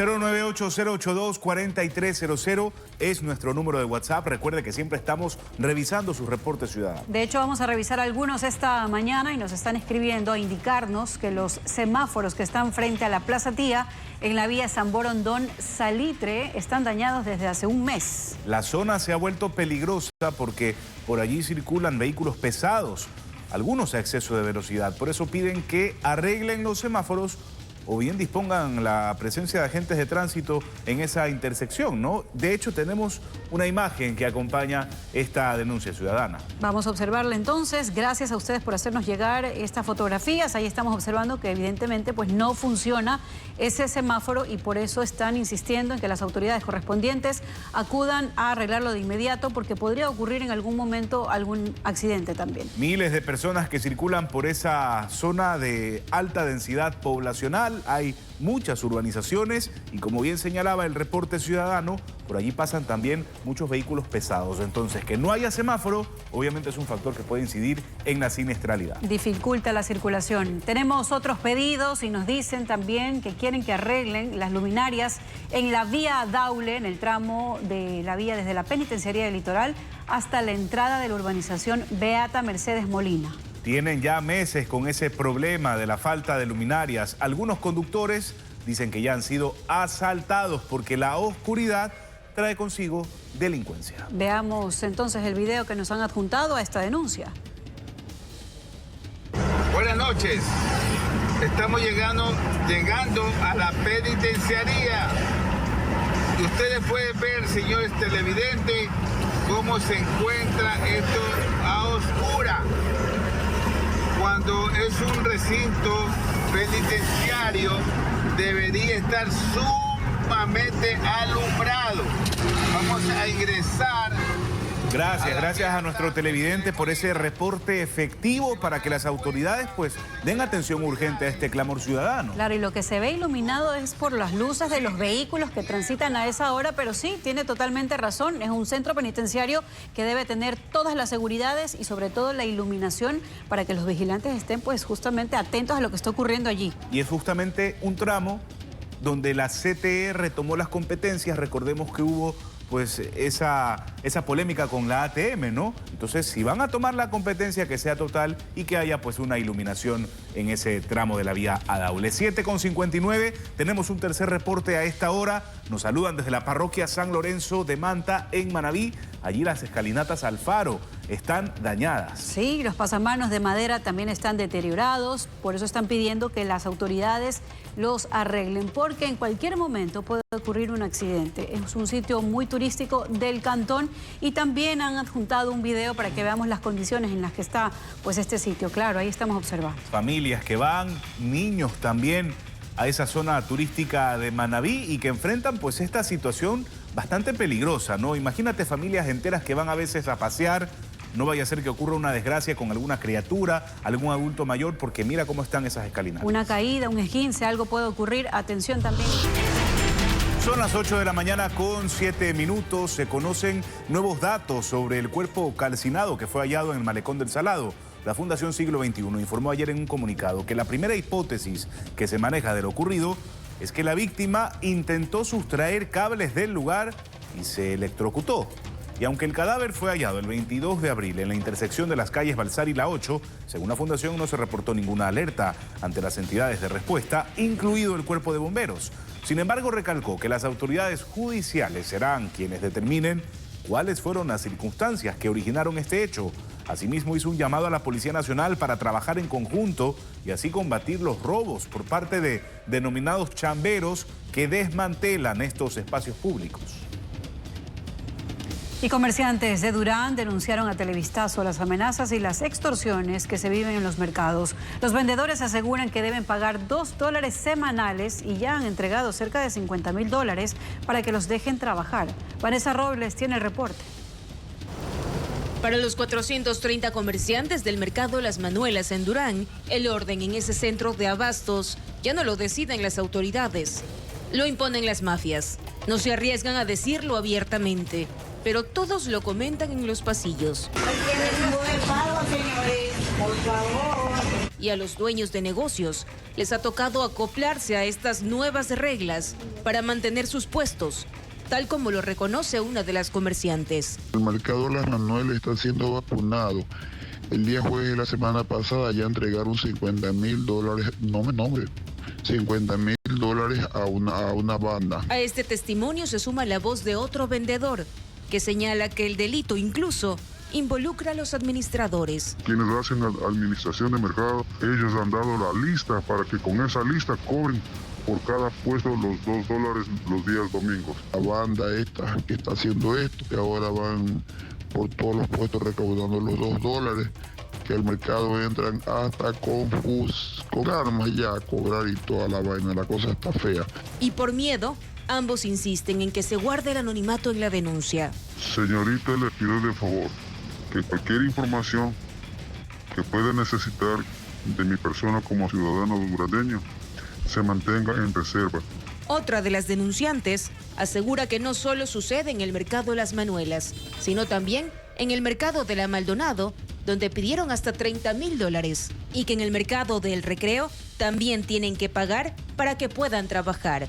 Según la policía, este problema alcanza a los 954 comerciantes que trabajan en los 5 mercados municipales de Durán, y por ello ya investigan cómo operan estas bandas. Sí, nos damos cuenta que es la economía criminal con la que ellos financian sus actividades, financian la compra de armas, financian el mantener cierto tipo de personas ahuyentando a los demás. El nivel de denuncia es bajo. Queremos que la gente recupere la confianza. Estamos haciendo esto local por local. Pero, ¿qué hace el municipio ante este problema? ¿Tiene un plan de seguridad? Tomando en cuenta que los 30 directores del Cabildo ya han sido amenazados por los mismos grupos criminales. Eso y más, se lo contaremos mañana. El alcalde de Durán, precisamente Luis Chonillo, podría perder su cargo tras una denuncia que lo acusa de ausentarse injustificadamente del municipio durante más de 8 meses. El proceso ya está en marcha en el municipio y las próximas semanas serán decisivas para saber si el alcalde se mantiene o no. Pero, ¿qué dice la ley y en qué etapa está el proceso? Se lo contamos. La denuncia de remoción presentada el lunes contra el alcalde de Durán, Luis Chonillo, se basa en el literal B del artículo 333 del COTAD, ausentarse del cargo por más de 3 días hábiles, sin haberlo encargado a quien lo subrogue legalmente y sin causa justificada. Es que las apariciones en territorio de Chonillo han sido esporádicas desde el atentado criminal que sufrió el 15 de mayo de 2023, apenas un día después de asumir funciones. Según la denuncia ingresada al sistema de atención ciudadana, el alcalde se encontraría fuera del país desde agosto del año pasado y, por tanto, llevaría ejerciendo sus funciones unos 8 meses de manera telemática. La denuncia vino acompañada de manifestaciones al pie del municipio en las que pedían su salida. El alcalde respondió desde su cuenta en X, diciendo que desde su posesión se han orquestado intentos de desestabilización. Añadió que se mantiene alerta y a buen resguardo y negó que sus directores hayan abandonado sus cargos.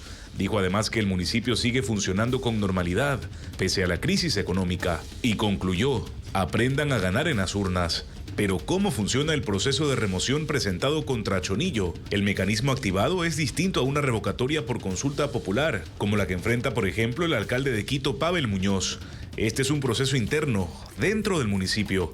Tras receptar la denuncia el lunes, el secretario municipal debía enviarla hasta ayer a la comisión de mesa, integrada por 3 concejales, que una vez notificada con la denuncia, tiene 5 días para calificarla. Si hay sustento, se cita al alcalde y se abre un expediente. Luego hay 10 días de pruebas donde tanto el denunciante como el denunciado podrán presentar evidencias. Y tras eso la comisión emite un informe en máximo 5 días más. Finalmente el Consejo Cantonal, que en este periodo solo ha sesionado de forma telemática, deberá convocar a una sesión extraordinaria. Se requiere el apoyo de 2/3 de los concejales para que la remoción se apruebe. En el caso de Durán serían los votos de 8 de los 11 concejales. Si el Consejo aprueba la remoción, el alcalde podrá apelar ante el Tribunal Contencioso Electoral, que tendrá 10 días para pronunciarse. Pero ese organismo solo validará que el proceso se haya hecho conforme a la ley. Si el tribunal ratifica la remoción, la vicealcaldesa u otro concejal principal elegido por los ediles asumirá la alcaldía de forma definitiva hasta el fin del periodo.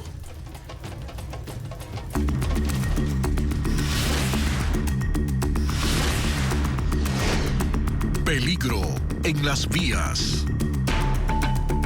Son las 8 de la mañana con 13 minutos. Un motorizado murió anoche en la vía perimetral a la altura del cuartel del GOE en el noroeste de Guayaquil. Según información preliminar de los agentes de tránsito, el vehículo boliviano sufrió un desperfecto mecánico, por lo que el conductor perdió pista y cayó sobre la calzada.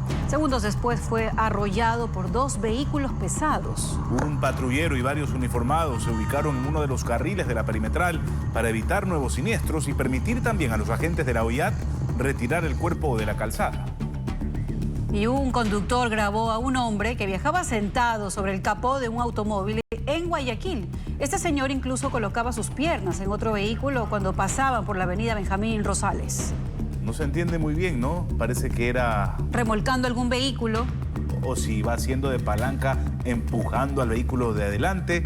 Es lo que no se sabe con certeza. En todo caso, los testigos informaron que el auto delantero sí tenía fallas mecánicas y que precisamente es lo que estamos diciendo, ¿no? Que era empujado de forma improvisada por este señor, como si no existieran los cabos para remolcar un vehículo dañado. ¿Sabes? Por eso la ciudadanía está haciendo un llamado a los agentes de tránsito también para que puedan realizar controles en las vías y evitar, ¿no?, este tipo de hechos que pueden terminar en alguna tragedia, algún accidente. Claro, el conductor que iba al lado, pues preocupado por esta situación, por eso grabó este video y mostrando pues cómo el señor iba empujando otro vehículo. Una mala frenada, fracturadas las piernas. Qué irresponsabilidad. Y la vía principal del bloque 6 de Paraíso de la Flor está completamente destruida. Ante esta situación, los moradores optaron por rellenar los baches para evitar daños en los vehículos. Sin embargo, exigen al municipio de Guayaquil su pronta reparación.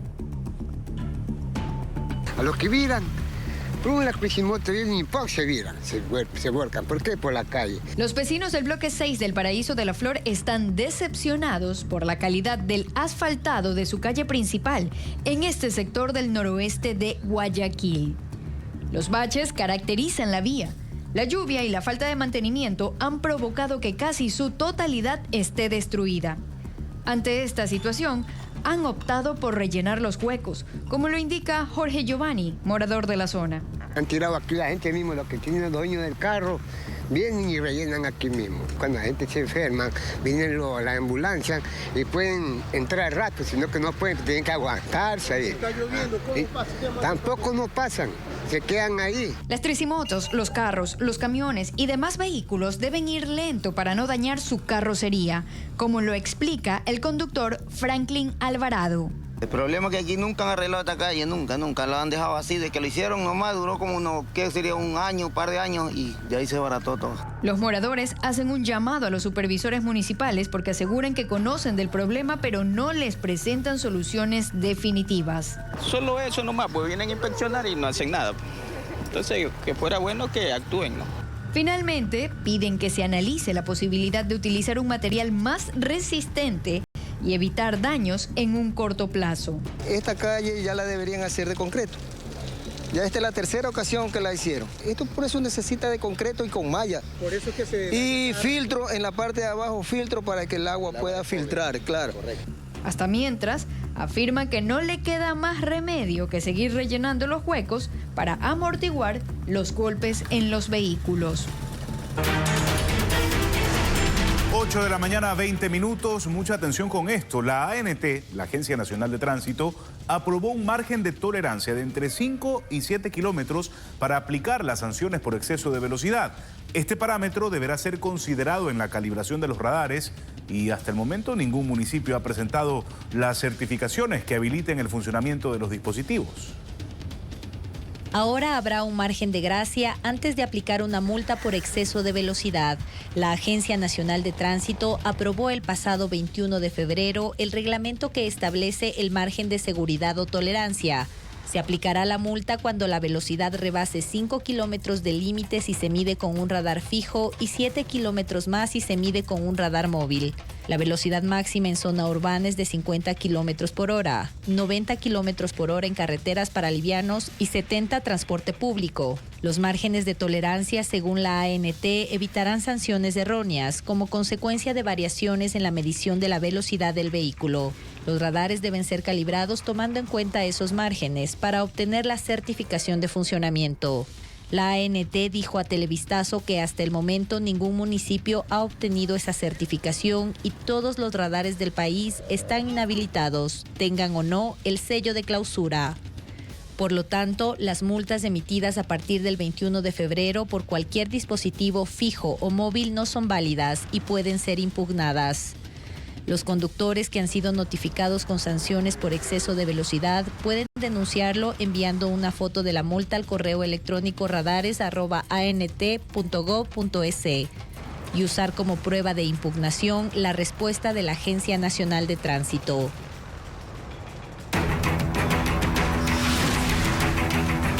Capturados por la cámara.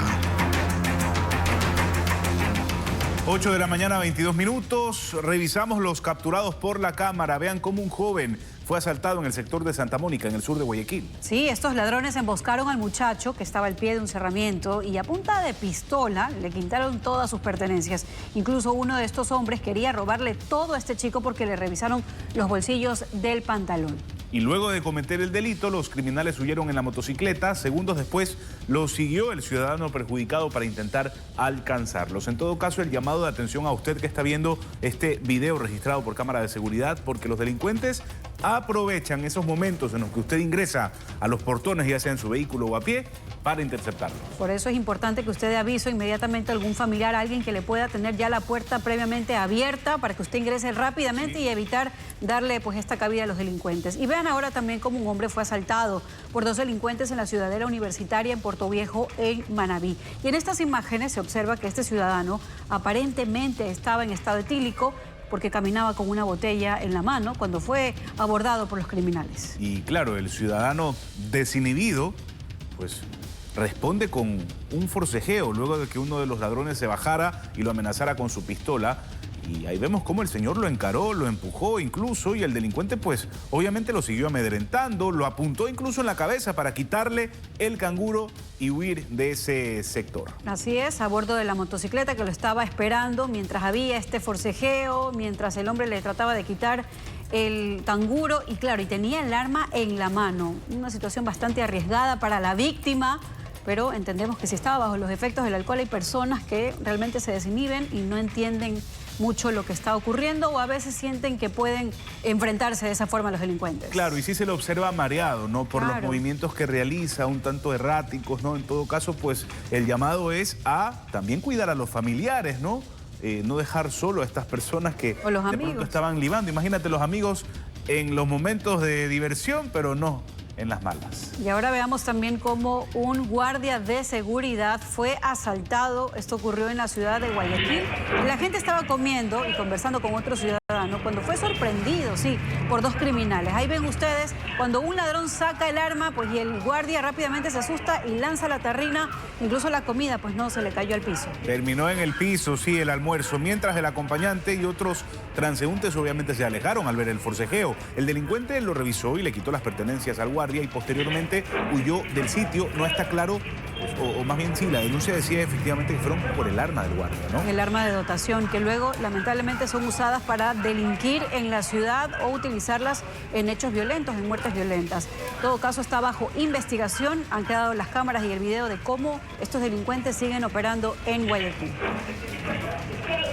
Y tenga mucha precaución al usar los cajeros automáticos, porque los delincuentes están vigilando a los usuarios y luego los siguen para asaltarlos con violencia. Así es, uno de estos casos ocurrió en un centro comercial del norte de Guayaquil. Las cámaras de seguridad del sector muestran el momento del ataque. Un hombre que acababa de retirar $10 de un cajero automático dentro de un centro comercial fue interceptado a pocos metros por delincuentes. Dos hombres en moto lo golpearon brutalmente, lo tiraron al piso y le rastrillaron un arma en la cabeza. En exclusiva para Televistazo, la víctima relató el minuto de terror que vivió. El de la moto que estaba guardando decía, sí, él es el del cajero. 2 veces me rastrillaron un revólver me revisaron hasta las partes íntimas, todo revisaban porque ellos querían el dinero. Luego de revisar las cámaras de mis vecinos, las cámaras de seguridad, yo identifico a uno de los que me asaltan que estaba dentro del centro comercial. Su testimonio deja en evidencia que los delincuentes lo siguieron y lo atacaron afuera del centro comercial en plena vía pública. El hecho ocurrió en la Ciudadela La Alborada, sexta etapa, norte de Guayaquil. A pintas salen del centro comercial. De ahí sobre la policía, ¿qué puedo decir? Llegaron 33 minutos tarde y llegaron a darme las penas de que ellos no tienen actualmente patrulleros, no tienen sistema de rastreo. Los moradores denuncian además que los robos en moto son constantes en esa zona y que incluso los parques se han convertido en escondites para los delincuentes. Esperan que pase, por ejemplo, una persona con cartera para seguirla. Mi esposa a veces tiene que salir al City Mall, pero ella se pone pilas y ella tiene que acelerar el paso o juntarse con personas que están conversando para que no le roben. 6 y 7 de la mañana hay una moto con 2 individuos de color que desde la calle de atrás se viven dando la vuelta y asaltan a quien puede. Los vecinos aseguran que este tipo de delitos aumentan los días de quincena y fin de mes, cuando las personas retiran sus sueldos. Pude hablar con alguien dentro del centro comercial, me dan cuenta de que los cajeros de un supermercado muy conocido que está en el interior del centro comercial, pero son los clientes fijos cada quincena y fin de mes que a los pobres chicos también les roban saliendo de su trabajo. Solicitamos una entrevista a la Policía Nacional, pero hasta el cierre de este reporte no hubo respuesta, y tampoco sobre la posible presencia de una banda delictiva que estaría operando en los alrededores del centro comercial. Y vamos a actualizar ahora la información sobre los resultados del operativo Apolo 14 en el sur de Guayaquil. Ítalo tiene los últimos datos. Adelante.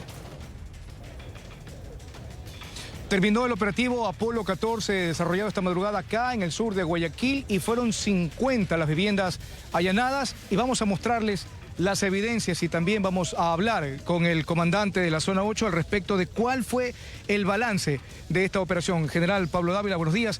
Cuéntenos brevemente, ya está toda la información consolidada. ¿Cuántas son? Decíamos que fueron 50 las viviendas allanadas. ¿Qué otras novedades hubo esta madrugada? Bueno, Apolo 14 que empezamos la noche y la amanecida del día de hoy, lógicamente con la participación fuerte y contundente del bloque de seguridad, 400 policías, 100 servidores de la Fuerza Naval que tienen la responsabilidad de acompañarnos y apoyarnos en este tipo de mega operativos que venimos realizando.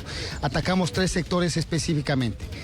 Guasmo 1, 2 y 3, el sector de la Floresta y Unión de Bananeros, lógicamente para debilitar a estas estructuras que participan en muchos hechos delictivos que son Los Lagartos y Mafia 18. Hechos violentos también, general, porque en los últimos días también se han generado muertes violentas acá en este sector. Así es, tenemos muchas novedades, en lo que va del año tenemos 83 muertes violentas en este distrito y sobre todo eso exige, así como en los 12 distritos que comprenden la zona 8, y continuar con este tipo de operativos con contundencia, con fuerza. Lógicamente que Policía Nacional no descandará y continuará planificando este tipo de operativos. Los números de este resultado del día de hoy. Tenemos 2 personas que han sido detenidas con boletas constitucionales por los delitos de tráfico de sustancias sujetas a fiscalización, 17 personas que han sido aprehendidas y en los cuales se individualizará las evidencias que podemos ver. Tenemos las armas de fuego, las sustancias sujetas a fiscalización, las cosas robadas, las motos que han sido recuperadas y la particularidad del día de hoy que en una de las viviendas que fueron allanadas encontramos ya estas vainas, sobre todo y estos cartuchos que prácticamente nos evidencian y nos dan otra línea investigativa para determinar cuál es el lugar y para la recarga de estas municiones. Okay, vemos que hay vehículos que también han sido retenidos esta mañana, ¿no? Sí, tenemos 2 vehículos, pero sobre todo estas tricimotos que prácticamente de esta manera estaríamos afectando a esa economía criminal en vista de que estas tricimotos hemos podido evidenciar de que realizan el tráfico de sustancias sujetas a fiscalización, muchas veces armas de fuego y muchas de estas tricimotos podrían estar involucradas en delitos de sicariato. Muchísimas gracias al general Pablo Dávila dándonos detalles al respecto de este operativo Apolo 14 ejecutado la mañana de hoy. Como ya lo decíamos, más de 500 uniformados entre policías y militares acá en sectores del sur de Guayaquil. Hay personas detenidas, retenidas, aprehendidas. Él ya estaba mencionando básicamente cuál es la diferencia entre los unos y los otros y esperemos que luego de las investigaciones quienes deban estar tras las rejas lleguen hasta allá.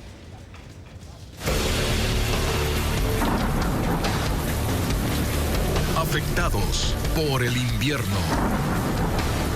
Y aumenta el número de sectores inundados en Santa Lucía, en la provincia del Guayas. Hay 4.200 familias perjudicadas y el nivel del río Daule sigue subiendo. Afectando también a 7.000 hectáreas de cultivos, como informa Luis Alfredo Zúñiga.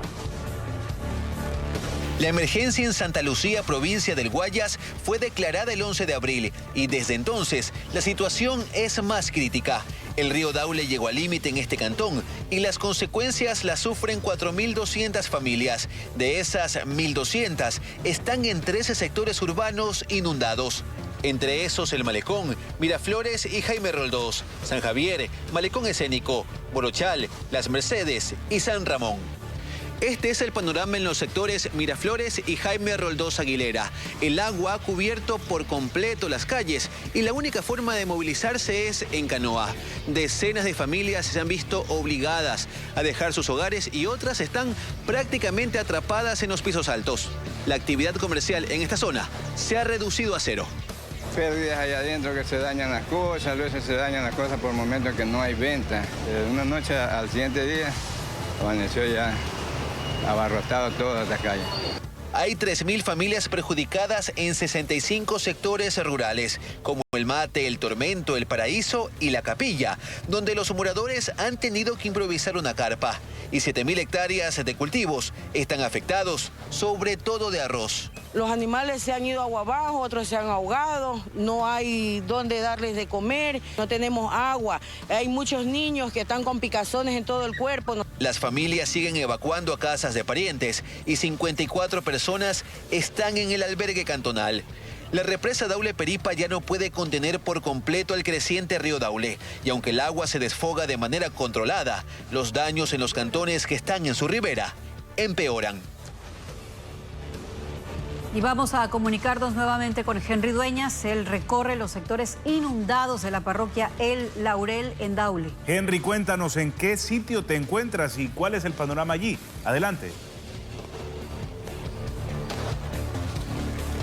Recinto El Cañal, mi querido Fernando, y hace pocas horas se acaba de romper un muro de lo que es acá uno de los esteros que llega al afluente del río Pula. Ahí estamos observando y esto va a complicar la situación de las familias.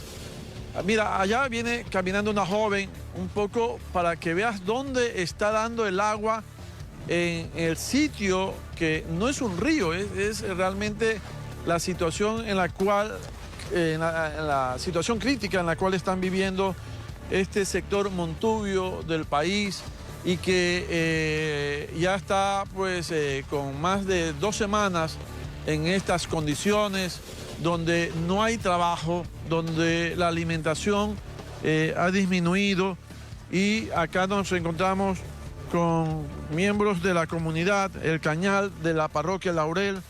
Véngase acá, don Humberto Seme, si fuera tan amable. Estamos en este sitio porque no nos podemos mover más debido a la señal.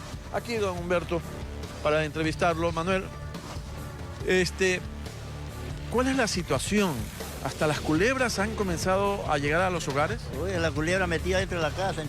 Yo estaba afuera y vi una culebra grande en mi casa. X. Sí, X, estaba en media casa estaba. Una serpiente, ¿no? Mi señora gritaba por esa culebra ahí. Ahora vemos que también hay un problema ya con los animales, Manuel, hacia tu izquierda están ya siendo afectados debido a esta inundación. ¿Hay pérdidas? Los chanchos, las gallinas, tenía como 30 gallinas, ya hay como 10 gallinitas que todas se han ido, no se han muerto. Los chanchos, como tengo botados en el lago ya. Sí, ahí lo estamos enfocando, Manuel está haciendo las tomas. Estamos sin trabajo, no hay nada, no tenemos nada. Mire, lleno de comezón que estoy ya. ¿Usted es diabético? Soy diabético y estoy lleno de comezón. Ya me vio ahorita los pies como los tengo llenos de comezón. Queremos alguna medicina, algo que los traigan para acá, algo que los vengan a dejar por lo menos. Carlos Castro, por favor, acá donde está don Humberto, si fuera tan amable para poder dialogar con ustedes. ¿Cuál es el pedido en este momento? Porque ya ustedes comienzan a sentir la extrema condición de no tener nada. Así es, mi jefe. Entonces decíamos que las autoridades se acerquen a este lugar y a todos los recintos, porque la verdad que no solamente el recinto del Cañar, es algunos recintos que están totalmente sin trabajo, enfermos, medicinas, hay muchas epidemias. ¿No ha llegado salud? Aquí no, aquí a este sector no sé a los demás sectores. Y entonces necesitamos que vengan. ¿Eran abandonados en este momento? Por el momento sí. Y es que ya tenemos días sin trabajo, tenemos días ya que totalmente no hay ingresos. Me cuentan que hay personas que están padeciendo dolores, angustias, que no pueden salir de sus hogares, porque aquí por lo menos estamos en una zona seca, pero hay sitios donde el agua ingresó a las casas y están con casi 1 metro sobre el nivel de piso. De piso, exacto. Entonces, y eso hay bastantes casas, le cuento, bastante en todos los sectores, casas totalmente inundadas, los pisos adentro de casa. La angustia, ¿no? Totalmente. Y no haber trabajo, imagínense. Entonces esto es desesperante. Nunca antes había subido el agua a este nivel. Y es el pedido de estas familias que esperan que de una u otra manera pues lleguen las autoridades con vituallas, que tal vez los solidarios comience o alguien a ejecutar un plan de acción que permita de una u otra manera abastecer o darle la mano a quienes alimentan al país y que en este momento lo han perdido todo. Están perdiendo sus animales, como vemos en las tomas. La situación es muy crítica, ya van sumando 10 días en estas condiciones. No ha llegado nadie acá al Cañal. Ellos se consideran abandonados.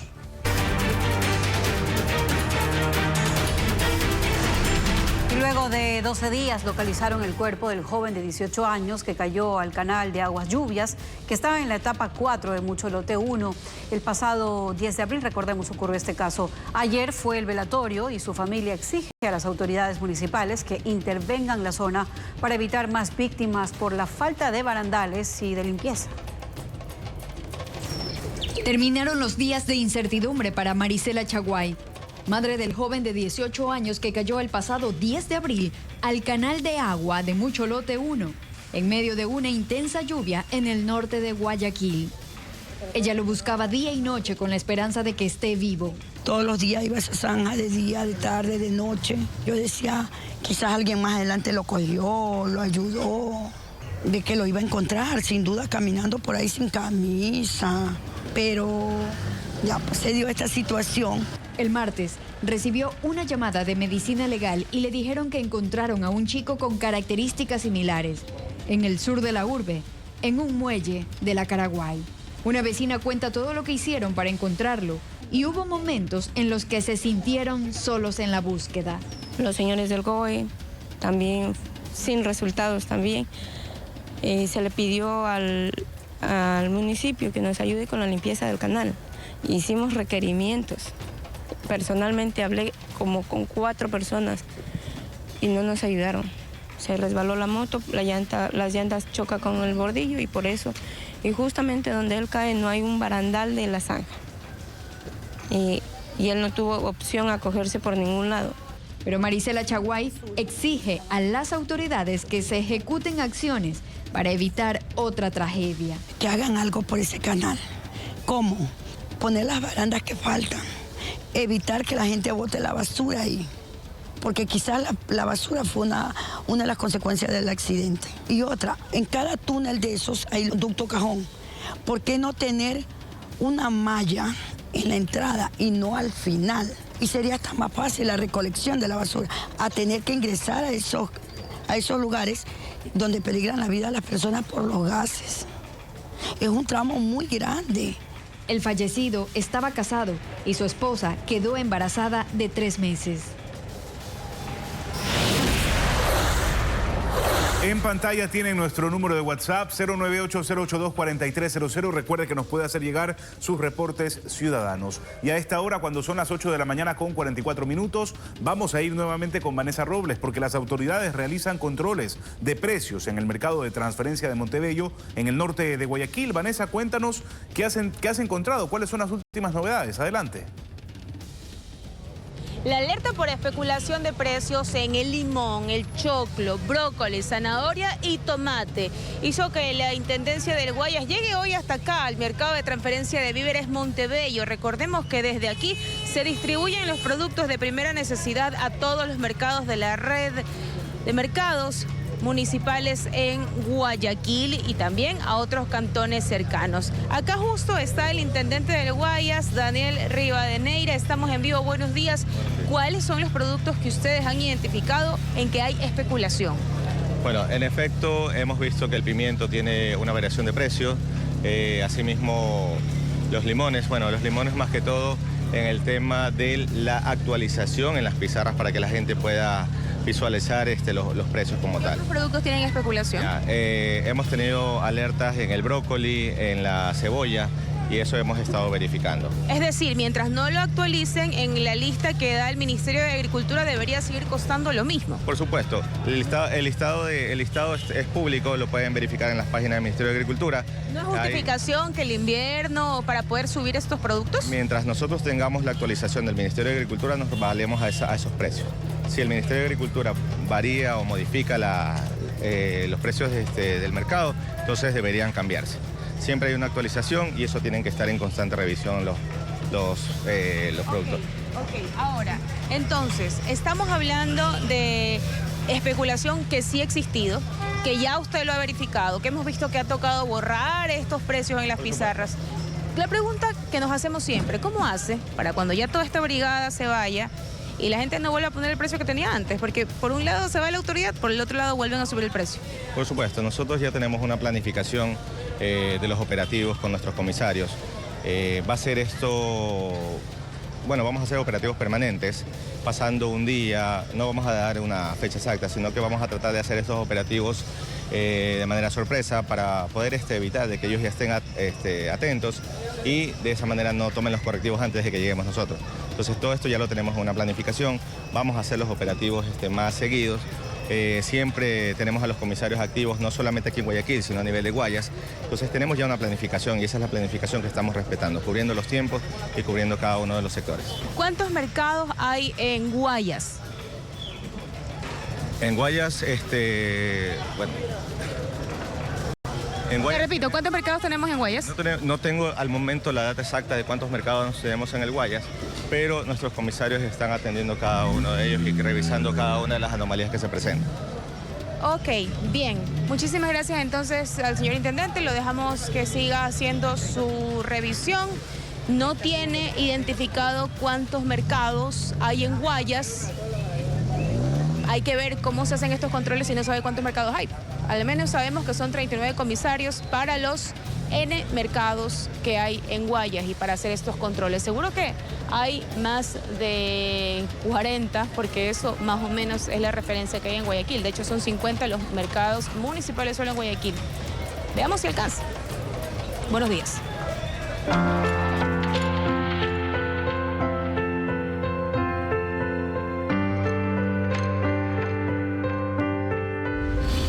Francisco, adiós al Papa americano.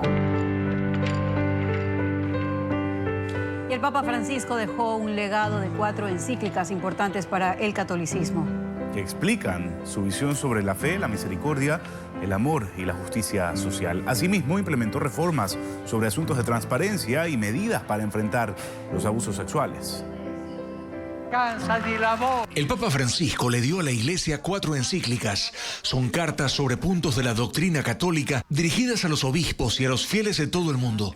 La primera, titulada La Luz de la Fe, fue iniciada por el Papa Benedicto XVI y culminada por Francisco en 2013. 2 años después, Francisco presentó la encíclica Laudato Si, con el subtítulo Sobre el cuidado de la casa común, de la creación de Dios. La hemos despojado. Una crítica del consumismo y el desarrollo irresponsable, una llamada de atención a favor de una acción unida para combatir la degradación ambiental y el cambio climático. En definitiva, la protección y la defensa de la tierra. Las otras 2 encíclicas son Fratelli Tutti, todos hermanos, sobre la fraternidad y la amistad social, y Dislexit Nos, sobre el amor humano y divino del corazón de Jesucristo. Tras su elección dijo cómo quisiera una iglesia más pobre para los pobres. Mientras haya una iglesia que ponga su esperanza en la riqueza, Jesús no está allí. Y acometió una serie de reformas teológicas y pastorales. Reformó la curia para mejorar la transparencia y la eficiencia en la gestión. Implementó medidas para enfrentar los abusos sexuales dentro de la iglesia, poniendo a disposición de los tribunales laicos las denuncias, testimonios y documentos de los juicios. Frente a la pedofilia, tolerancia cero. Estableció como obligación denunciar a las autoridades eclesiásticas las sospechas de agresión o acoso sexual y cualquier intento de encubrimiento. En 2021, la Iglesia Católica actualizó su Código Penal por primera vez en 40 años para incluir una mención explícita a los abusos sexuales cometidos por sacerdotes contra menores de edad y discapacitados. Francisco promovió una mayor inclusión de mujeres en los asuntos de la Iglesia. Dijo que se debe eliminar la mentalidad clerical y machista. Porque un mundo sin la conducción, el consejo y la visión de una mujer no puede ir adelante. Nombró a Alessandra Smerilli como subsecretaria del Dicasterio para el Servicio de Desarrollo Humano Integral, a Nathalie Berquat como subsecretaria general del Sínodo de los Obispos, a Rafaela Petrini como gobernadora del Vaticano y a Simona Bambrilla al frente del Dicasterio para los Institutos de Vida Consagrada. Con el documento Fiducia Supplicans de 2023 se dio permiso a sacerdotes para dar la bendición a parejas del mismo sexo, solo en situaciones espontáneas, no en ceremonias formales ni en ritos civiles de unión. Francisco dejó intacta la doctrina de la Iglesia en otros asuntos como el aborto y el celibato. Bien, y para conocer cómo se está desarrollando el velatorio del Sumo Pontífice en el Vaticano, vamos a hacer contacto con Diego Borbolla. De la Alianza Informativa, quien nos tiene un informe. Adelante, Diego. Ríos de fe y devoción en Ciudad del Vaticano ante el último adiós del Papa Francisco al interior de la Basílica de San Pedro.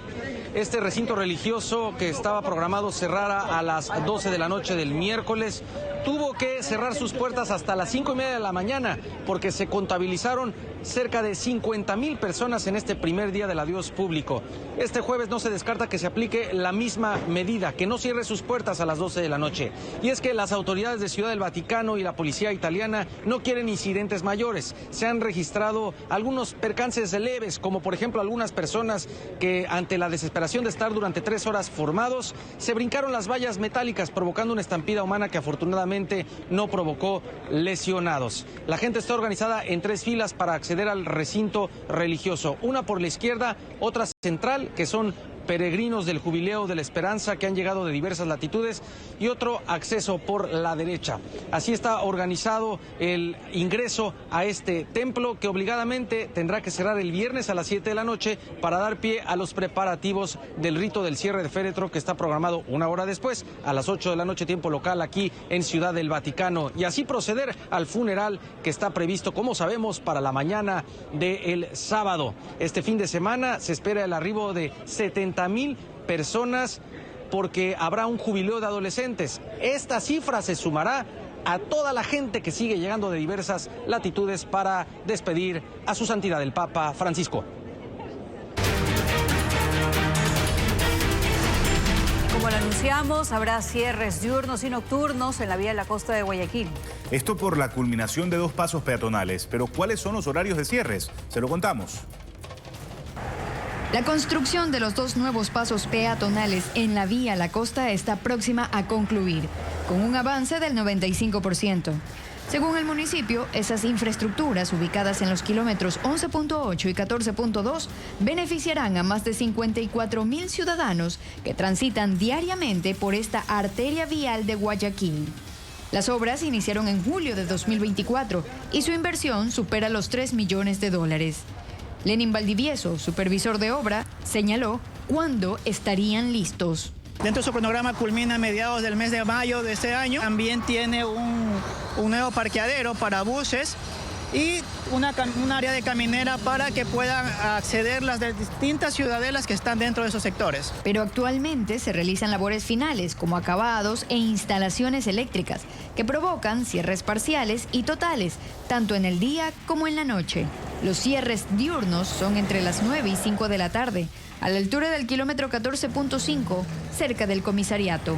Y los nocturnos entre las 10 de la noche y las 5 de la madrugada, al pie de la urbanización Portal al Sol. Cristian Benalcázar, director de gestión de tránsito de la ATM, asegura que estas medidas no serán en horas pico y se realizarán hasta el sábado 26 de abril. Siempre nosotros tenemos patrullas y agentes civiles de tránsito para poder dirigir el tránsito, evitar cualquier inconveniente. Se verifica que los dispositivos como conos, tanquetas estén ubicados mínimo a 100 metros para poder hacer la aproximación a los carriles y que los conductores tengan seguridad con estos cierres que estamos realizando justamente por las obras que se realizan.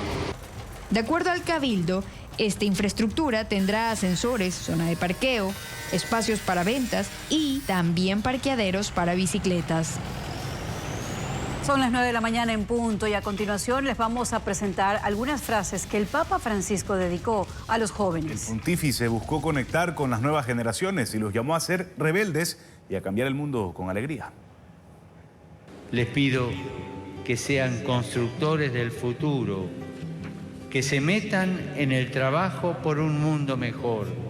Queridos jóvenes, por favor, no balconeen la vida, métanse en ella. Jesús no se quedó en el balcón, se metió. Por favor, no dejen que otros sean los protagonistas del cambio. Ustedes son los que tienen el futuro. El único momento que es lícito mirar a una persona de arriba abajo es para ayudar a levantarse.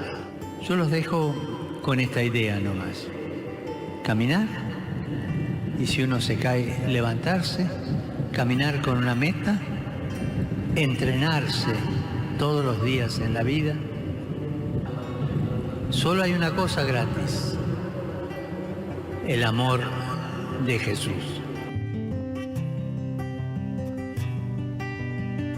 Palabras para recordar y replicar. Un grande, el Papa Francisco, su legado vivirá por siempre. Estamos cerrando esta emisión de Televistazo en la Comunidad. Gracias por su sintonía. Las noticias vuelven a la 1 de la tarde.